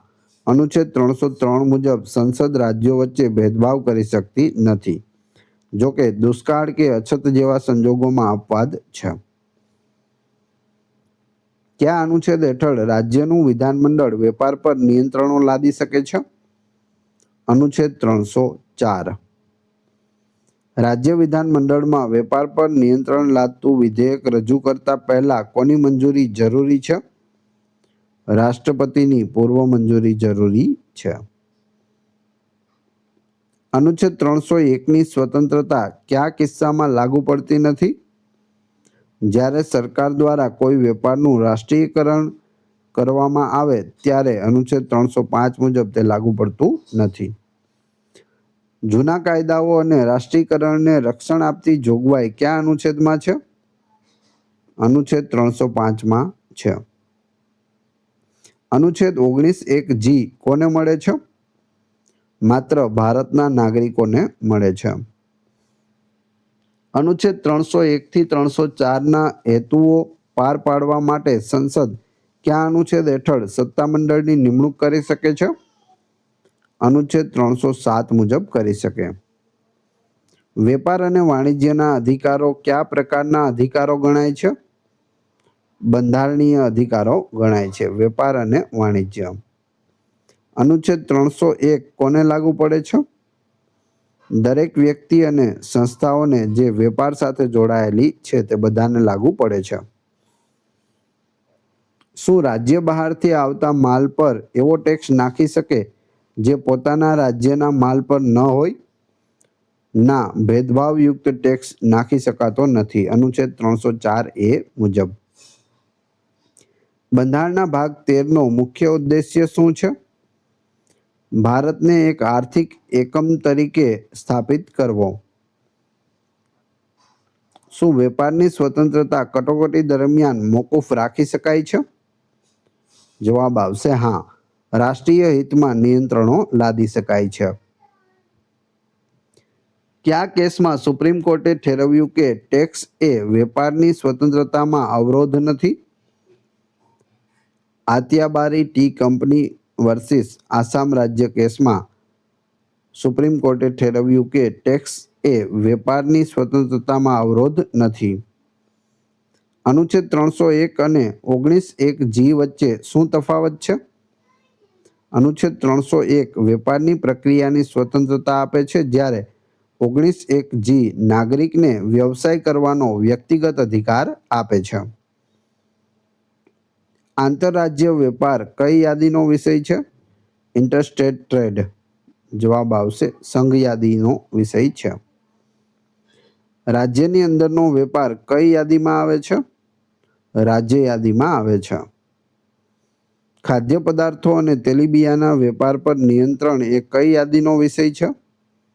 સમવર્તી યાદીનો વિષય છે. અનુચ્છેદ 306 શું હતો? તે ભાગ ખ ના રાજ્યો માટે હતો જે 1956માં રદ કરવામાં આવ્યો છે. વળતરલક્ષી ટેક્સ એટલે કે કોમ્પેન્સેટરી ટેક્સ નો સિદ્ધાંત કયા ભાગ સાથે જોડાયેલો છે? ભાગ 13 સાથે જોડાયેલો છે. શું સંસદ માલના પરિવહન પર પ્રતિબંધ મૂકી શકે છે? હા, જો તે જાહેર હિતમાં હોય તો. જો કોઈ રાજ્ય અને અન્ય રાજ્ય માલ પર એન્ટ્રી ટેક્સ નાખે તો તે કયા અનુચ્છેદનો ભંગ ગણાઈ શકે? જો તે ભેદભાવયુક્ત હોય તો અનુચ્છેદ 301 અને 304નો ભંગ ગણાય છે. રાષ્ટ્રપતિ પાસે વેપારની બાબતમાં કઈ મહત્વની સત્તા છે? રાજ્ય વિધાનમંડળના વેપાર સંબંધી કાયદાઓને મંજૂરી આપવાની સત્તા રહેલી છે. બંધારણના કયા ભાગને મેજિકલ હાઈવે ઓફ કોમર્સ કહેવામાં આવે છે?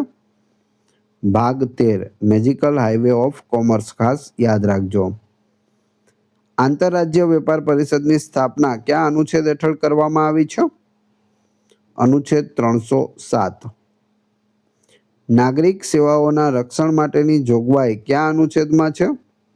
અનુચ્છેદ 311માં છે.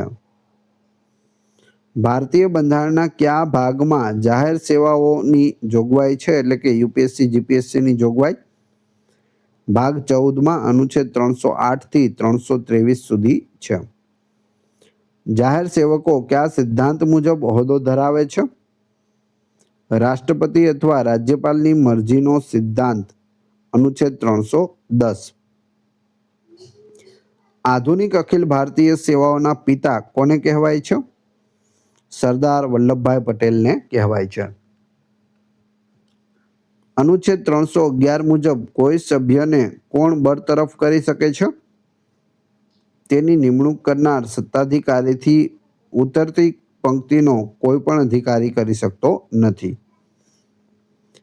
ભારતમાં નાગરિક સેવાઓના પિતા, ફાધર ઓફ સિવિલ સર્વિસ કોને કહેવામાં આવે છે? લોર્ડ કોર્નવોલિસને કહે છે. નવી અખિલ ભારતીય સેવા ઊભી કરવાની સત્તા કોની પાસે છે? ભારતની સંસદ પાસે છે. બંધારણના કયા અનુચ્છેદ હેઠળ અખિલ ભારતીય સેવાઓની રચના થાય છે? અનુચ્છેદ 312 હેઠળ થાય છે. નવી અખિલ ભારતીય સેવા ઊભી કરવાનો પ્રસ્તાવ સૌ પ્રથમ કયા ગૃહમાં રજૂ થવો જોઈએ? રાજ્યસભામાં રજૂ થવો જોઈએ. ભારતમાં હાલમાં કઈ 3 અખિલ ભારતીય સેવાઓ છે? આઈએએસ, આઈપીએસ અને આઈએફએસ. ભારતીય વન સેવા એ 3 છે. IAS Indian administrative service, IPS Indian police service, IFS Indian forest service. આ 3 છે. ભારતીય વન સેવાની સ્થાપના ક્યારે કરવામાં આવી? 1966માં. અખિલ ભારતીય સેવાના સભ્યોની પસંદગી કોણ કરે છે? જાહેર સેવા આયોગ, અનુચ્છેદ 315 થી 323 મુજબ થાય છે. કેન્દ્ર અને રાજ્યો માટે જાહેર સેવા આયોગની જોગવાઈ કયા અનુચ્છેદમાં છે? અનુચ્છેદ 315માં છે. યુપીએસસીના અધ્યક્ષ અને સભ્યોની નિમણૂક કોણ કરે છે? રાષ્ટ્રપતિ કરે છે. જીપીએસસી એટલે કે રાજ્ય જાહેર સેવા આયોગના અધ્યક્ષ અને સભ્યોની નિમણૂક કોણ કરે છે? રાજ્યપાલ કરે છે. સંયુક્ત જાહેર સેવા આયોગ એટલે કે જેપીએસસીની સ્થાપના કોણ કરી શકે? સંસદ રાજ્યોની વિનંતીથી કરી શકે છે. યુપીએસસીના સભ્યોનો કાર્યકાળ કેટલો હોય છે?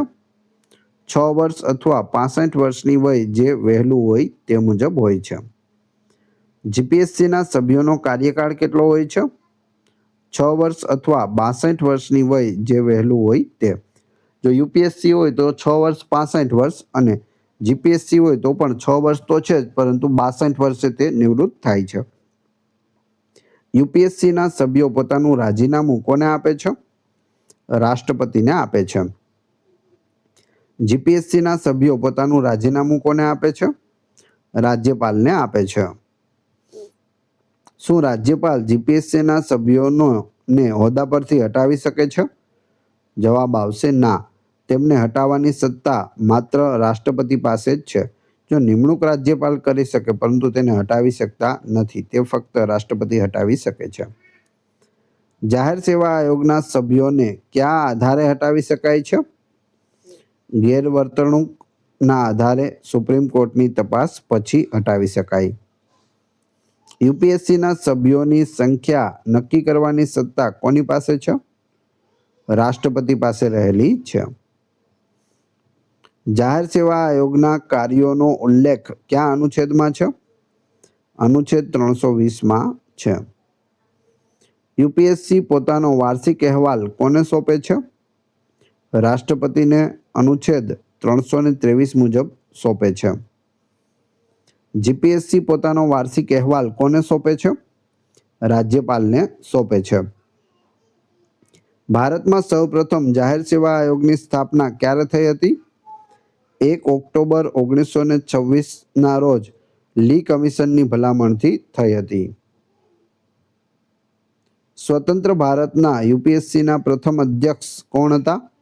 UPSC union public service commission તેનું પૂરું નામ થાય છે અને તેના પ્રથમ અધ્યક્ષ હતા એચ.કે. કૃપલાણી. શું જાહેર સેવા આયોગના સભ્યો નિવૃત્તિ પછી ફરીથી તે જ પદ પર નિમણૂક પામી શકે? જવાબ આવશે ના, તે જ પદ પર ફરીથી આવી શકતા નથી.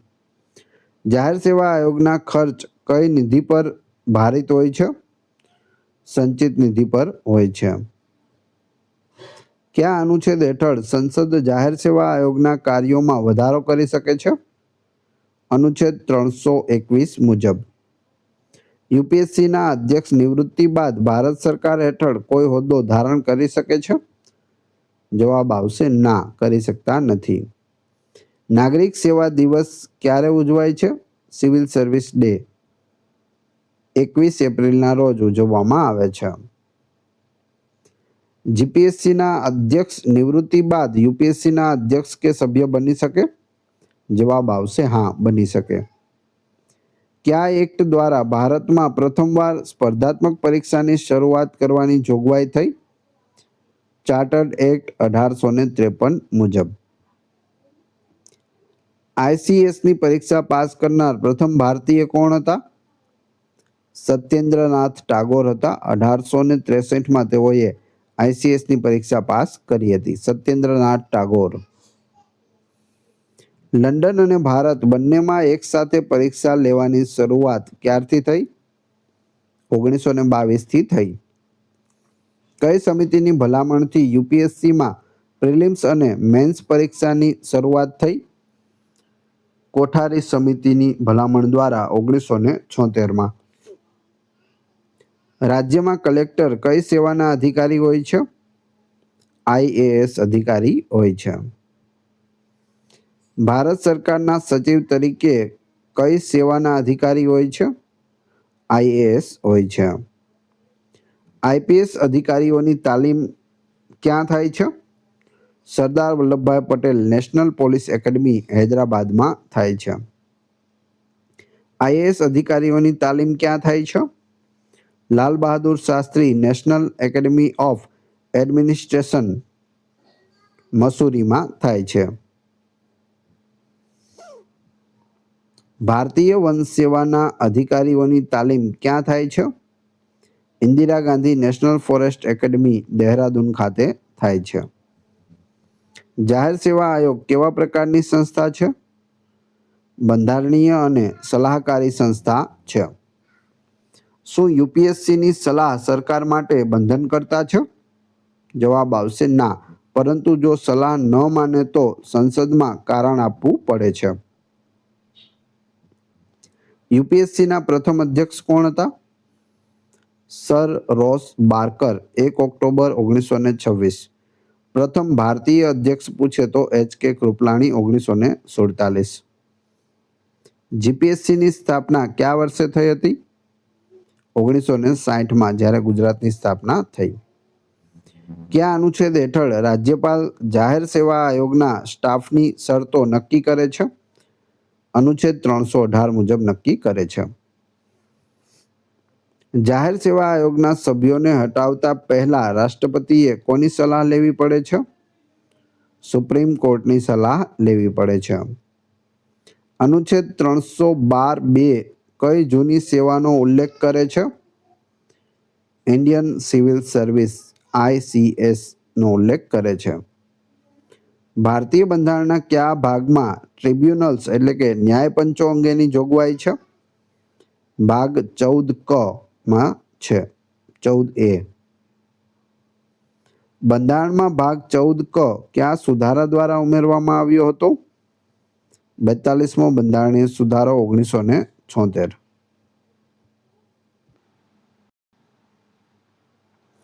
ભાગ 14 ક હેઠળ કયા બે અનુચ્છેદોનો સમાવેશ થાય છે?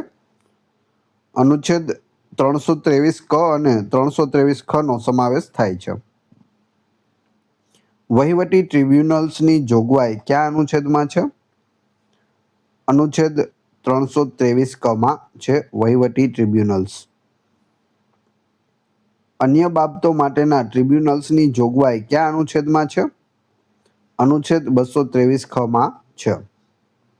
વહીવટી ટ્રિબ્યુનલ્સ સ્થાપવાની સત્તા કોની પાસે છે? માત્ર ભારતની સંસદ પાસે છે.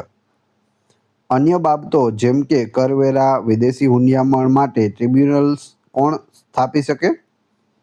સંસદ અને રાજ્ય વિધાનમંડળ બંને સ્થાપી શકે. કેન્દ્રીય વહીવટી ટ્રિબ્યુનલની સ્થાપના ક્યારે કરવામાં આવી હતી? વર્ષ 1985માં વહીવટી ટ્રિબ્યુનલ અધિનિયમ હેઠળ કરવામાં આવી હતી. CAT એટલે કે સેન્ટ્રલ એડમિનિસ્ટ્રેટિવ ટ્રિબ્યુનલનું મુખ્ય મથક ક્યાં આવેલું છે? નવી દિલ્હીમાં આવેલું છે. CATના અધ્યક્ષની નિમણૂક કોણ કરે છે? ભારતના રાષ્ટ્રપતિ કરે છે. CATના સભ્યો કયા ક્ષેત્રમાંથી લેવામાં આવે છે? ન્યાયિક અને વહીવટી બંને ક્ષેત્રોમાંથી લેવામાં આવે છે. Judicial and administrative. CATના અધ્યક્ષનો કાર્યકાળ કેટલો હોય છે? 5 વર્ષ અથવા 65 વર્ષની વય જે વહેલું હોય તે. રાજ્ય વહીવટી ટ્રિબ્યુનલ SATના અધ્યક્ષની નિમણૂક રાષ્ટ્રપતિ કોની સલાહથી કરે છે? સંબંધિત રાજ્યના રાજ્યપાલની સલાહથી કરે છે. રાજ્ય વહીવટી ટ્રિબ્યુનલની નિમણૂક કોણ કરે? તો રાષ્ટ્રપતિ. કોની સલાહથી? તો રાજ્યપાલની સલાહથી. ટ્રિબ્યુનલ્સ કયા સિદ્ધાંત પર કાર્ય કરે છે? કુદરતી ન્યાયના સિદ્ધાંતો પર કાર્ય કરે છે. શું ટ્રિબ્યુનલ્સ માટે સિવિલ પ્રોસિજર કોડ ના કડક નિયમો પાળવા ફરજિયાત છે? ના, તેઓ પોતાની પ્રક્રિયા જાતે નક્કી કરી શકે છે. સંયુક્ત વહીવટી ટ્રિબ્યુનલની સ્થાપના કોણ કરી શકે? સંસદ 2 કે તેથી વધુ રાજ્યોની વિનંતીથી કરી શકે છે. ચંદ્રકુમાર કેસ 1997માં સુપ્રીમ કોર્ટે ટ્રિબ્યુનલ્સ વિશે શું ચુકાદો આપ્યો હતો? ટ્રિબ્યુનલ્સના ચુકાદા વિરુદ્ધ હાઈકોર્ટમાં અપીલ કરી શકાય છે. ન્યાયિક પુનરાવલોકનનો અધિકાર મળે છે. કયો કેસ છે? ચંદ્રકુમાર કેસ. યાદ રાખજો. ટ્રિબ્યુનલ્સના ચુકાદાને સીધો સુપ્રીમ કોર્ટમાં પડકારવા માટે કયો અનુચ્છેદ વપરાય છે? અનુચ્છેદ 136 સ્પેશિયલ લીવ પિટિશન. કેન્દ્રીય વહીવટી ટ્રિબ્યુનલમાં કોની સેવાના વિવાદો સાંભળવામાં આવતા નથી? સંરક્ષણ દળોના સભ્યો, સુપ્રીમ કોર્ટના કર્મચારીઓ અને સંસદના સચિવાલયના સ્ટાફના જે વિવાદો છે તે સાંભળવામાં આવતા નથી. NGT નેશનલ ગ્રીન ટ્રિબ્યુનલ એ કેવા પ્રકારનું ટ્રિબ્યુનલ છે? પર્યાવરણ સંબંધિત વિવાદો માટેનું વિશિષ્ટ ટ્રિબ્યુનલ છે જેની સ્થાપના 2010માં કરવામાં આવી હતી. આગળ જોઈએ. ટ્રિબ્યુનલ્સના સભ્યોની પસંદગી માટેની સમિતિના અધ્યક્ષ કોણ હોય છે? ભારતના મુખ્ય ન્યાયાધીશ એટલે કે CJI અથવા તેમણે નિયુક્ત કરેલા સુપ્રીમ કોર્ટના ન્યાયાધીશ હોય છે. કરવેરા માટે ટ્રિબ્યુનલ સ્થાપવાની સત્તા કયા અનુચ્છેદ હેઠળ છે? અનુચ્છેદ 323 ખ હેઠળ છે. શું ટ્રિબ્યુનલ એક ન્યાયાલય છે?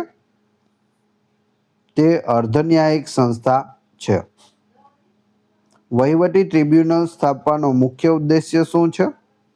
ન્યાયતંત્રનું ભારણ ઘટાડવું અને સેવા સંબંધી વિવાદોનો ઝડપી નિકાલ લાવવો. CATના સભ્યોની નિવૃત્તિ વય કેટલી હોય છે? 62 વર્ષ હોય છે. ગુજરાતમાં કયું મહત્વનું ટ્રિબ્યુનલ વહીવટી વિવાદો માટે કાર્યરત છે? ગુજરાત સિવિલ સર્વિસીસ ટ્રિબ્યુનલ છે તે કાર્યરત છે. શું ટ્રિબ્યુનલમાં વકીલ વગર વ્યક્તિ પોતે રજૂઆત કરી શકે છે? હા, કરી શકે. વકીલ રાખવાની જરૂર નથી, વ્યક્તિ પોતે પણ રજૂઆત કરી શકે છે. શ્રમ વિવાદો માટે ટ્રિબ્યુનલ કયા અનુચ્છેદ હેઠળ રચાય છે? અનુચ્છેદ 323 ખ મુજબ રચાય છે. ચૂંટણીના વિવાદો માટે પણ શું ટ્રિબ્યુનલ રચી શકાય? જવાબ આવશે હા. અનુચ્છેદ 223 ખ હેઠળ તેની જોગવાઈ છે. બંધારણના ભાગ 14 ક ને કયા કમિશનની ભલામણોના આધારે ઉમેરવામાં આવ્યો હતો? સ્વર્ણસિંહ સમિતિની ભલામણોના આધારે. ભારતીય બંધારણના કયા ભાગમાં ચૂંટણીઓ અંગેની જોગવાઈ છે? જવાબ આવશે ભાગ 15 અનુચ્છેદ 324 થી 329 મુજબ. ભારતીય ચૂંટણી પંચની સ્થાપના કયા અનુચ્છેદ હેઠળ કરવામાં આવી છે? તો જવાબ આવશે અનુચ્છેદ 324 હેઠળ. ભારતીય ચૂંટણી પંચ અનુચ્છેદ 324. ભારતના ચૂંટણી પંચની સ્થાપના ક્યારે થઈ હતી? 25 જાન્યુઆરી 1950ના રોજ. તેથી 25 જાન્યુઆરી રાષ્ટ્રીય મતદાતા દિવસ તરીકે ઉજવાય છે. રાષ્ટ્રીય મતદાતા દિવસ ક્યારે હોય? 25 જાન્યુઆરી દર વર્ષે, યાદ રાખજો. ચૂંટણી પંચમાં હાલમાં કુલ કેટલા સભ્યો હોય છે? 3 હોય છે. એક મુખ્ય ચૂંટણી કમિશનર અને 2 અન્ય ચૂંટણી કમિશનરો હોય છે. મુખ્ય ચૂંટણી કમિશનર અને અન્ય કમિશનરોની નિમણૂક કોણ કરે છે? ભારતના રાષ્ટ્રપતિ કરે છે. નવા કાયદા 2023 મુજબ ચૂંટણી કમિશનરોની પસંદગી સમિતિમાં કોણ હોય છે? વડાપ્રધાન, લોકસભામાં વિરોધ પક્ષના નેતા અને વડાપ્રધાન દ્વારા નિયુક્ત કરેલ એક કેબિનેટ મંત્રી પણ હોય છે. ચૂંટણી કમિશનરોનો કાર્યકાળ કેટલો હોય છે? 6 વર્ષ અથવા 65 વર્ષની ઉંમર, જે વહેલું હોય તે. ચૂંટણી પંચ કઈ કઈ ચૂંટણીઓનું સંચાલન કરે છે? રાષ્ટ્રપતિ, ઉપરાષ્ટ્રપતિ, લોકસભા, રાજ્યસભા અને રાજ્યોની વિધાનસભાઓની ચૂંટણીઓ કરાવે છે. પંચાયતો અને નગરપાલિકાઓની ચૂંટણી કોણ કરાવે છે? રાજ્ય ચૂંટણી આયોગ કરાવે છે, સ્ટેટ ઇલેક્શન કમિશન. ભારતના પ્રથમ મુખ્ય ચૂંટણી કમિશનર કોણ હતા? સુકુમાર સેન હતા. મુખ્ય ચૂંટણી કમિશનરને તેમના હોદ્દા પરથી કેવી રીતે હટાવી શકાય?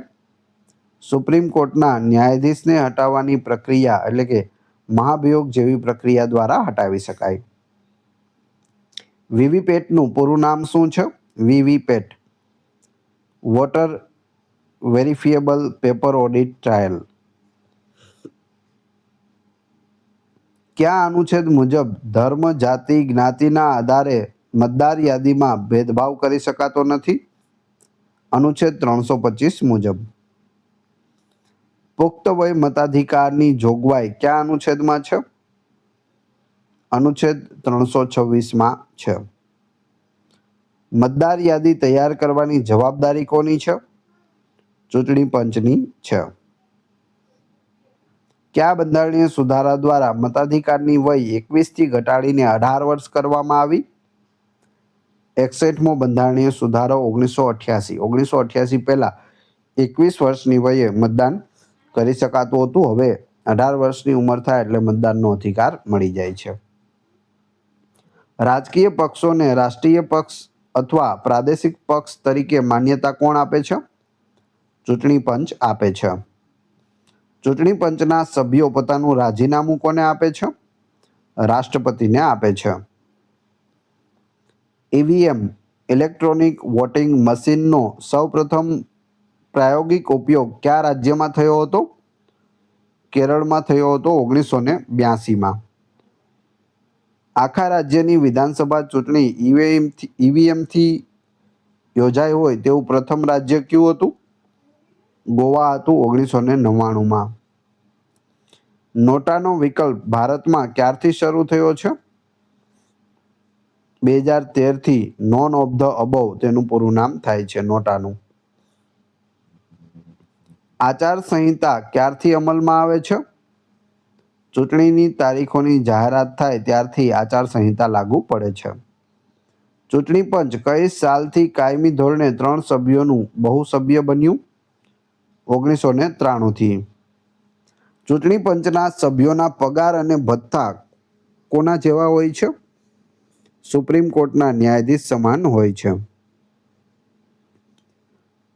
ચૂંટણીના મામલામાં અદાલતોની દખલગીરી પર રોક કયા અનુચ્છેદ હેઠળ છે?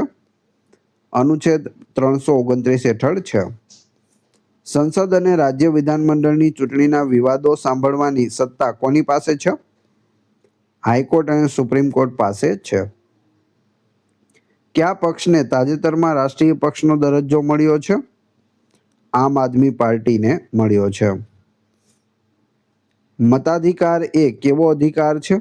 Right to vote. જવાબ આવશે કાયદાકીય અધિકાર છે, લીગલ રાઇટ છે અને બંધારણીય અધિકાર પણ છે. ચૂંટણી પ્રક્રિયામાં પારદર્શિતા લાવવા માટે સી-વિજિલ એપ કોણે લોન્ચ કરી છે? ભારતીય ચૂંટણી પંચે સી-વિજિલ એપ છે તે લોન્ચ કરી છે. ભારતીય બંધારણના કયા ભાગમાં એસસી, એસટી, ઓબીસી અને એંગ્લો ઇન્ડિયન માટે ખાસ જોગવાઈઓ છે? ભાગ 16માં છે. લોકસભામાં અનુસૂચિત જાતિ અને અનુસૂચિત જનજાતિ માટે બેઠકોની અનામત કયા અનુચ્છેદ હેઠળ છે? અનુચ્છેદ 330 હેઠળ છે. રાજ્યની વિધાનસભાઓમાં એસસી અને એસટી માટે અનામત બેઠકોની જોગવાઈ કયા અનુચ્છેદમાં છે? અનુચ્છેદ 332માં છે. લોકસભામાં એંગ્લો ઇન્ડિયન સમુદાયના પ્રતિનિધિત્વની જોગવાઈ કયા અનુચ્છેદમાં હતી? અનુચ્છેદ 331માં હતી, જે હવે રદ કરવામાં આવી છે. વિધાનસભામાં એંગ્લો ઇન્ડિયન સમુદાય પ્રતિનિધિત્વની જોગવાઈ કયા અનુચ્છેદમાં હતી?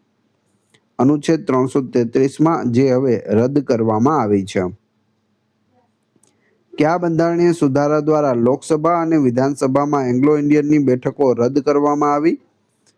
104મો બંધારણીય સુધારો 2019. 104માં બંધારણીય સુધારા દ્વારા એસસી એસટીની અનામત બેઠકો કેટલા વર્ષ માટે વધારવામાં આવી છે? 10 વર્ષ માટે, વર્ષ 2030 સુધી. અનામત બેઠકો અને વિશેષ પ્રતિનિધિત્વ કેટલા વર્ષ પછી બંધ થશે તેની જોગવાઈ કયા અનુચ્છેદમાં છે? અનુચ્છેદ 334માં છે. સેવાઓ અને પદો સરકારી નોકરી માટે એસસી અને એસટીના દાવાઓ કયા અનુચ્છેદ હેઠળ ધ્યાને લેવાય છે? અનુચ્છેદ 335 હેઠળ.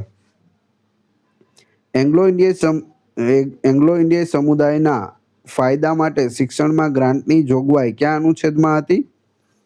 અનુચ્છેદ 337માં હતી. રાષ્ટ્રીય અનુસૂચિત જાતિ આયોગની જોગવાઈ કયા અનુચ્છેદમાં છે? અનુચ્છેદ 338માં છે. રાષ્ટ્રીય અનુસૂચિત જનજાતિ આયોગની જોગવાઈ કયા અનુચ્છેદમાં છે? અનુચ્છેદ 338A માં. રાષ્ટ્રીય પછાત આયોગની જોગવાઈ કયા અનુચ્છેદમાં છે? અનુચ્છેદ 338B માં. એનસીએસસી એટલે કે અનુસૂચિત જનજાતિ આયોગ કયા બંધારણીય સુધારા દ્વારા અલગ કરવામાં આવ્યું? 89મો બંધારણીય સુધારો 2003માં. રાષ્ટ્રીય પછાત વર્ગ આયોગને બંધારણીય દરજ્જો કયા સુધારા દ્વારા મળ્યો? 102મો બંધારણીય સુધારો 2018. એનસીએસટી અને એનસીબીસી આયોગના અધ્યક્ષની નિમણૂક કોણ કરે છે? રાષ્ટ્રપતિ કરે છે. આ આયોગમાં અધ્યક્ષ સિવાય બીજા કેટલા સભ્યો હોય છે? 1 ઉપાધ્યક્ષ અને 3 સભ્યો હોય છે. ટોટલ 5. 1 અધ્યક્ષ, 1 ઉપાધ્યક્ષ અને 3 સભ્યો. આ આયોગો પાસે તપાસ કરતી વખતે કઈ અદાલતની સત્તા હોય છે? દીવાની અદાલતની સત્તા હોય છે, એટલે કે સિવિલ કોર્ટની સત્તા હોય છે. આ આયોગો પોતાનો વાર્ષિક અહેવાલ કોને સોંપે છે? રાષ્ટ્રપતિને સોંપે છે. પછાત વર્ગોની સ્થિતિની તપાસ માટે પંચની નિમણૂક કરવાની રાષ્ટ્રપતિની સત્તા ક્યાં છે? અનુચ્છેદ 340માં છે. ભારતમાં પ્રથમ પછાત વર્ગ પંચના અધ્યક્ષ કોણ હતા? કાકા સાહેબ કાલેલકર હતા 1953માં. બીજા પછાત વર્ગ પંચ મંડલ કમિશનના અધ્યક્ષ કોણ હતા? બીપી મંડલ હતા 1979માં. મંડલ કમિશનની ભલામણથી ઓબીસીને કેટલા ટકા અનામત આપવામાં આવી? 27% અનામત મળી મંડલ કમિશનની ભલામણથી. ઓબીસી અનામત કયા વડાપ્રધાનના સમયમાં લાગુ કરવામાં આવી? વીપી સિંહના સમયમાં 1990માં.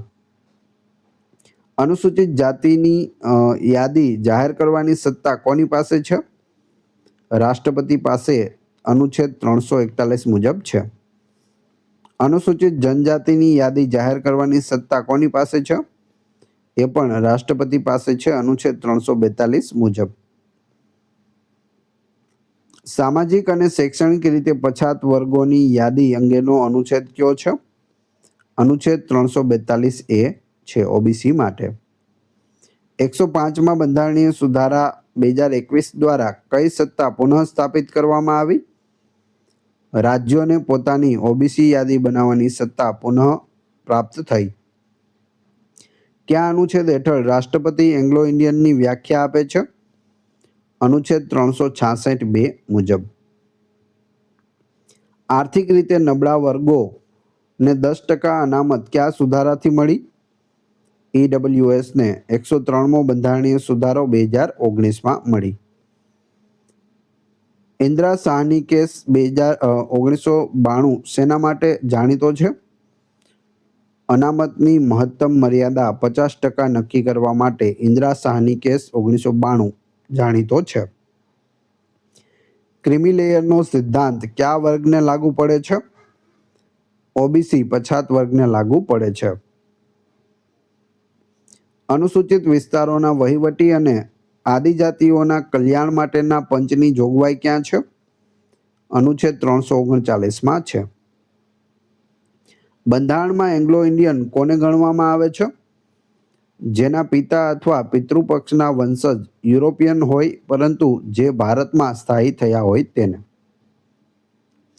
હાલમાં લોકસભામાં એસસી માટે કેટલી બેઠકો અનામત છે? 84 બેઠકો અનામત છે. હાલમાં લોકસભામાં એસટી માટે કેટલી બેઠકો અનામત છે? 47 બેઠકો છે. કયા અનુચ્છેદ મુજબ કેન્દ્ર અને રાજ્ય સરકારો એસસી/એસટીની સલાહ લેવા બંધાયેલી છે? અનુચ્છેદ 338(9) મુજબ. કયા રાજ્યમાં સૌથી વધુ એસટી એટલે કે અનુસૂચિત જનજાતિ બેઠકો લોકસભામાં છે?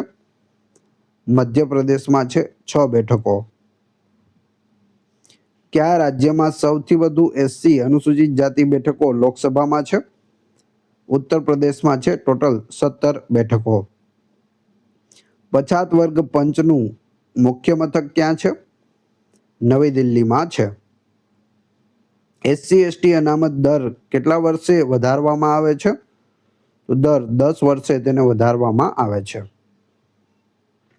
શું રાજ્ય સરકારો એસસી/એસટીની યાદીમાં કોઈ જ્ઞાતિ ઉમેરી શકે? ના, માત્ર સંસદ જ કાયદા દ્વારા તેમાં ફેરફાર કરી શકે છે. અનુચ્છેદ 338(b)(5) મુજબ એનસીબીસીનું મુખ્ય કાર્ય શું છે? પછાત વર્ગોના હિતોના રક્ષણ માટે તપાસ કરવી. બંધારણના કયા ભાગને લઘુમતીઓના રક્ષણનો ભાગ પણ કહી શકાય? ભાગ 16 ને. ઈડબ્લ્યુએસ અનામત માટે બંધારણના કયા અનુચ્છેદમાં સુધારો કરવામાં આવ્યો? અનુચ્છેદ 15 અને 16માં સુધારો થયો છે. સૌ પ્રથમવાર કયા કાયદામાં અનુસૂચિત જાતિ શબ્દનો પ્રયોગ થયો હતો? ભારત સરકાર અધિનિયમ 1935માં થયો હતો. કાકા કાલેલકર પંચે કયા વર્ષમાં તેનો અહેવાલ આપ્યો હતો? 1955માં આપ્યો હતો. શું સુપ્રીમ કોર્ટમાં એસસી/એસટી અનામતની જોગવાઈ છે? ના, અનામત માત્ર વિધાનમંડળો અને સરકારી નોકરીઓ પૂરતી છે. એસસી આયોગની વેબસાઇટ પર કયા મહાપુરુષનો ફોટો મુખ્યત્વે જોવા મળે છે? ડોક્ટર બી.આર. આંબેડકર. ભાગ 16માં છેલ્લે કયો મોટો ફેરફાર થયો? એંગ્લો ઇન્ડિયન પ્રતિનિધિત્વની નાબૂદી કરવામાં આવી છે. ભારતીય બંધારણના કયા ભાગમાં રાજભાષા અંગેની જોગવાઈ છે? ભાગ 17માં અનુચ્છેદ 343 થી 351 સુધી રાજભાષા અંગેની જોગવાઈ છે. સંઘની રાજભાષા કઈ છે? હિન્દી છે. દેવનાગરી લિપિ સંઘની રાજભાષા. સંઘની રાજભાષા અંગેની જોગવાઈ કયા અનુચ્છેદમાં છે? અનુચ્છેદ 343માં છે. બંધારણ મુજબ સત્તાવાર હેતુઓ માટે અંકોનું કયું સ્વરૂપ વપરાય છે? ભારતીય અંકોનું આંતરરાષ્ટ્રીય સ્વરૂપ 1, 2, 3 વાળું વપરાય છે. બંધારણના અમલથી કેટલા વર્ષ સુધી અંગ્રેજીનો ઉપયોગ ચાલુ રાખવાની જોગવાઈ હતી? 15 વર્ષ સુધી, એટલે કે 1965 સુધી. રાજભાષા આયોગની રચનાની જોગવાઈ કયા અનુચ્છેદમાં છે? અનુચ્છેદ 344માં છે. પ્રથમ રાજભાષા આયોગની રચના ક્યારે કરવામાં આવી હતી? 1955માં કરવામાં આવી હતી. પ્રથમ રાજભાષા આયોગના અધ્યક્ષ કોણ હતા? બીજી ખેર હતા, બાબા સાહેબ ગંગાધર ખેર. રાજભાષા પરની સંસદીય સમિતિમાં કુલ કેટલા સભ્યો હોય છે? 30 સભ્યો, જેમાં 20 લોકસભાના પ્લસ 10 છે તે રાજ્યસભાના હોય છે. રાજભાષા અધિનિયમ ક્યારે પસાર કરવામાં આવ્યો? 1963માં પસાર થયો. રાજ્યની રાજભાષા નક્કી કરવાની સત્તા કોની પાસે છે? રાજ્યના વિધાનમંડળ પાસે અનુચ્છેદ 345 મુજબ છે. બે રાજ્યો વચ્ચે અથવા સંઘ અને રાજ્ય વચ્ચે પત્ર વ્યવહારની ભાષા કઈ રહેશે? સંઘની સત્તાવાર ભાષા અનુચ્છેદ 346 મુજબ રહેશે. કોઈ રાજ્યની વસ્તીના અમુક ભાગ દ્વારા બોલાતી ભાષા અંગે વિશેષ જોગવાઈ ક્યાં છે? અનુચ્છેદ 247માં છે, રાષ્ટ્રપતિના આદેશથી. ગુજરાતની રાજભાષા કઈ છે? ગુજરાતી અને હિન્દી બંને છે. ભારતની કોઈ રાષ્ટ્રભાષા એટલે કે નેશનલ લેંગ્વેજ છે? જવાબ આવશે ના. બંધારણમાં માત્ર રાજભાષાનો ઉલ્લેખ છે, રાષ્ટ્રભાષાનો ઉલ્લેખ નથી. સુપ્રીમ કોર્ટ અને હાઈકોર્ટમાં કામકાજની ભાષા કઈ હોય છે? અંગ્રેજી. જ્યાં સુધી સંસદ કાયદો ન બનાવે ત્યાં સુધી અંગ્રેજી રહેશે. સુપ્રીમ કોર્ટની ભાષા અંગેની જોગવાઈ કયા અનુચ્છેદમાં છે? અનુચ્છેદ 348માં છે. કોઈ રાજ્યના રાજ્યપાલ રાષ્ટ્રપતિની પૂર્વ સંમતિથી હાઈકોર્ટમાં કઈ ભાષાના ઉપયોગને મંજૂરી આપી શકે? હિન્દી અથવા રાજ્યની સત્તાવાર ભાષાને આપી શકે. સંસદમાં રજૂ થતા વિધેયક એટલે કે બિલ અને અધિનિયમોની અધિકૃત ભાષા કઈ ગણાય? અંગ્રેજી ગણાય છે. રજૂઆત અથવા ફરિયાદ માટે કઈ ભાષાનો ઉપયોગ કરી શકાય? સંઘ કે રાજ્યમાં વપરાતી કોઈપણ ભાષા અનુચ્છેદ 350 મુજબ. પ્રાથમિક શિક્ષણ માતૃભાષામાં આપવાની જોગવાઈ કયા અનુચ્છેદમાં છે? અનુચ્છેદ 350A છે. ભાષાકીય લઘુમતીઓ માટે વિશેષ અધિકારની નિમણૂક કોણ કરે છે? રાષ્ટ્રપતિ કરે છે. અનુચ્છેદ 350B મુજબ ભાષાકીય લઘુમતીઓ માટે વિશેષ અધિકારીની નિમણૂક. હિન્દી ભાષાના પ્રચાર અને વિકાસ માટેના નિર્દેશો કયા અનુચ્છેદમાં છે? અનુચ્છેદ 351માં છે. ભાષાકીય લઘુમતી માટેના વિશેષ અધિકારનું પદ કયા સુધારા દ્વારા ઉમેરાયું? 7મો બંધારણીય સુધારો 1956. બંધારણની 8મી અનુસૂચિમાં કુલ કેટલી ભાષાઓ છે? 22 ભાષાઓ છે. હવે તમારી ટેસ્ટ, જે આપણે વિડીયો જોયો તેમાંથી તમને અહીં પ્રશ્ન પૂછવામાં આવે છે, જેનો જવાબ તમારે કોમેન્ટ બોક્સમાં આપવાનો છે, જેથી તમને ખ્યાલ આવે પરીક્ષામાં આવો પ્રશ્ન પૂછાય તો તમને જવાબ આવડે છે કે નહીં. એ પછી આની PDF વિશે પણ વાત કરીશું.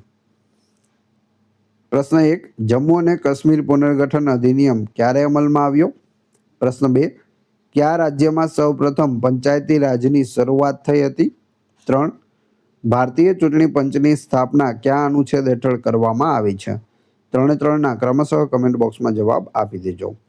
આ વિડીયોની ફ્રી PDF ટેલિગ્રામ અને વોટ્સઅપ ગ્રુપમાં મળી જશે. બંનેની લિંક ડિસ્ક્રિપ્શનમાં આપેલી છે. વિડીયો પસંદ આવ્યો હોય તો લાઇક, કોમેન્ટ, શેર અને સબસ્ક્રાઇબ કરવાનું ના ભૂલશો. આ ચેનલ ઉપર ઘણા બધા વિડીયો અવેલેબલ છે. તમે ચેનલના નામ ઉપર ક્લિક કરી વિડીયોમાં જઈ બધા જ લેટેસ્ટ વિડીયો જોઈ શકો છો. મળીએ છીએ નવા વિડીયોમાં. જય હિન્દ, જય ભારત.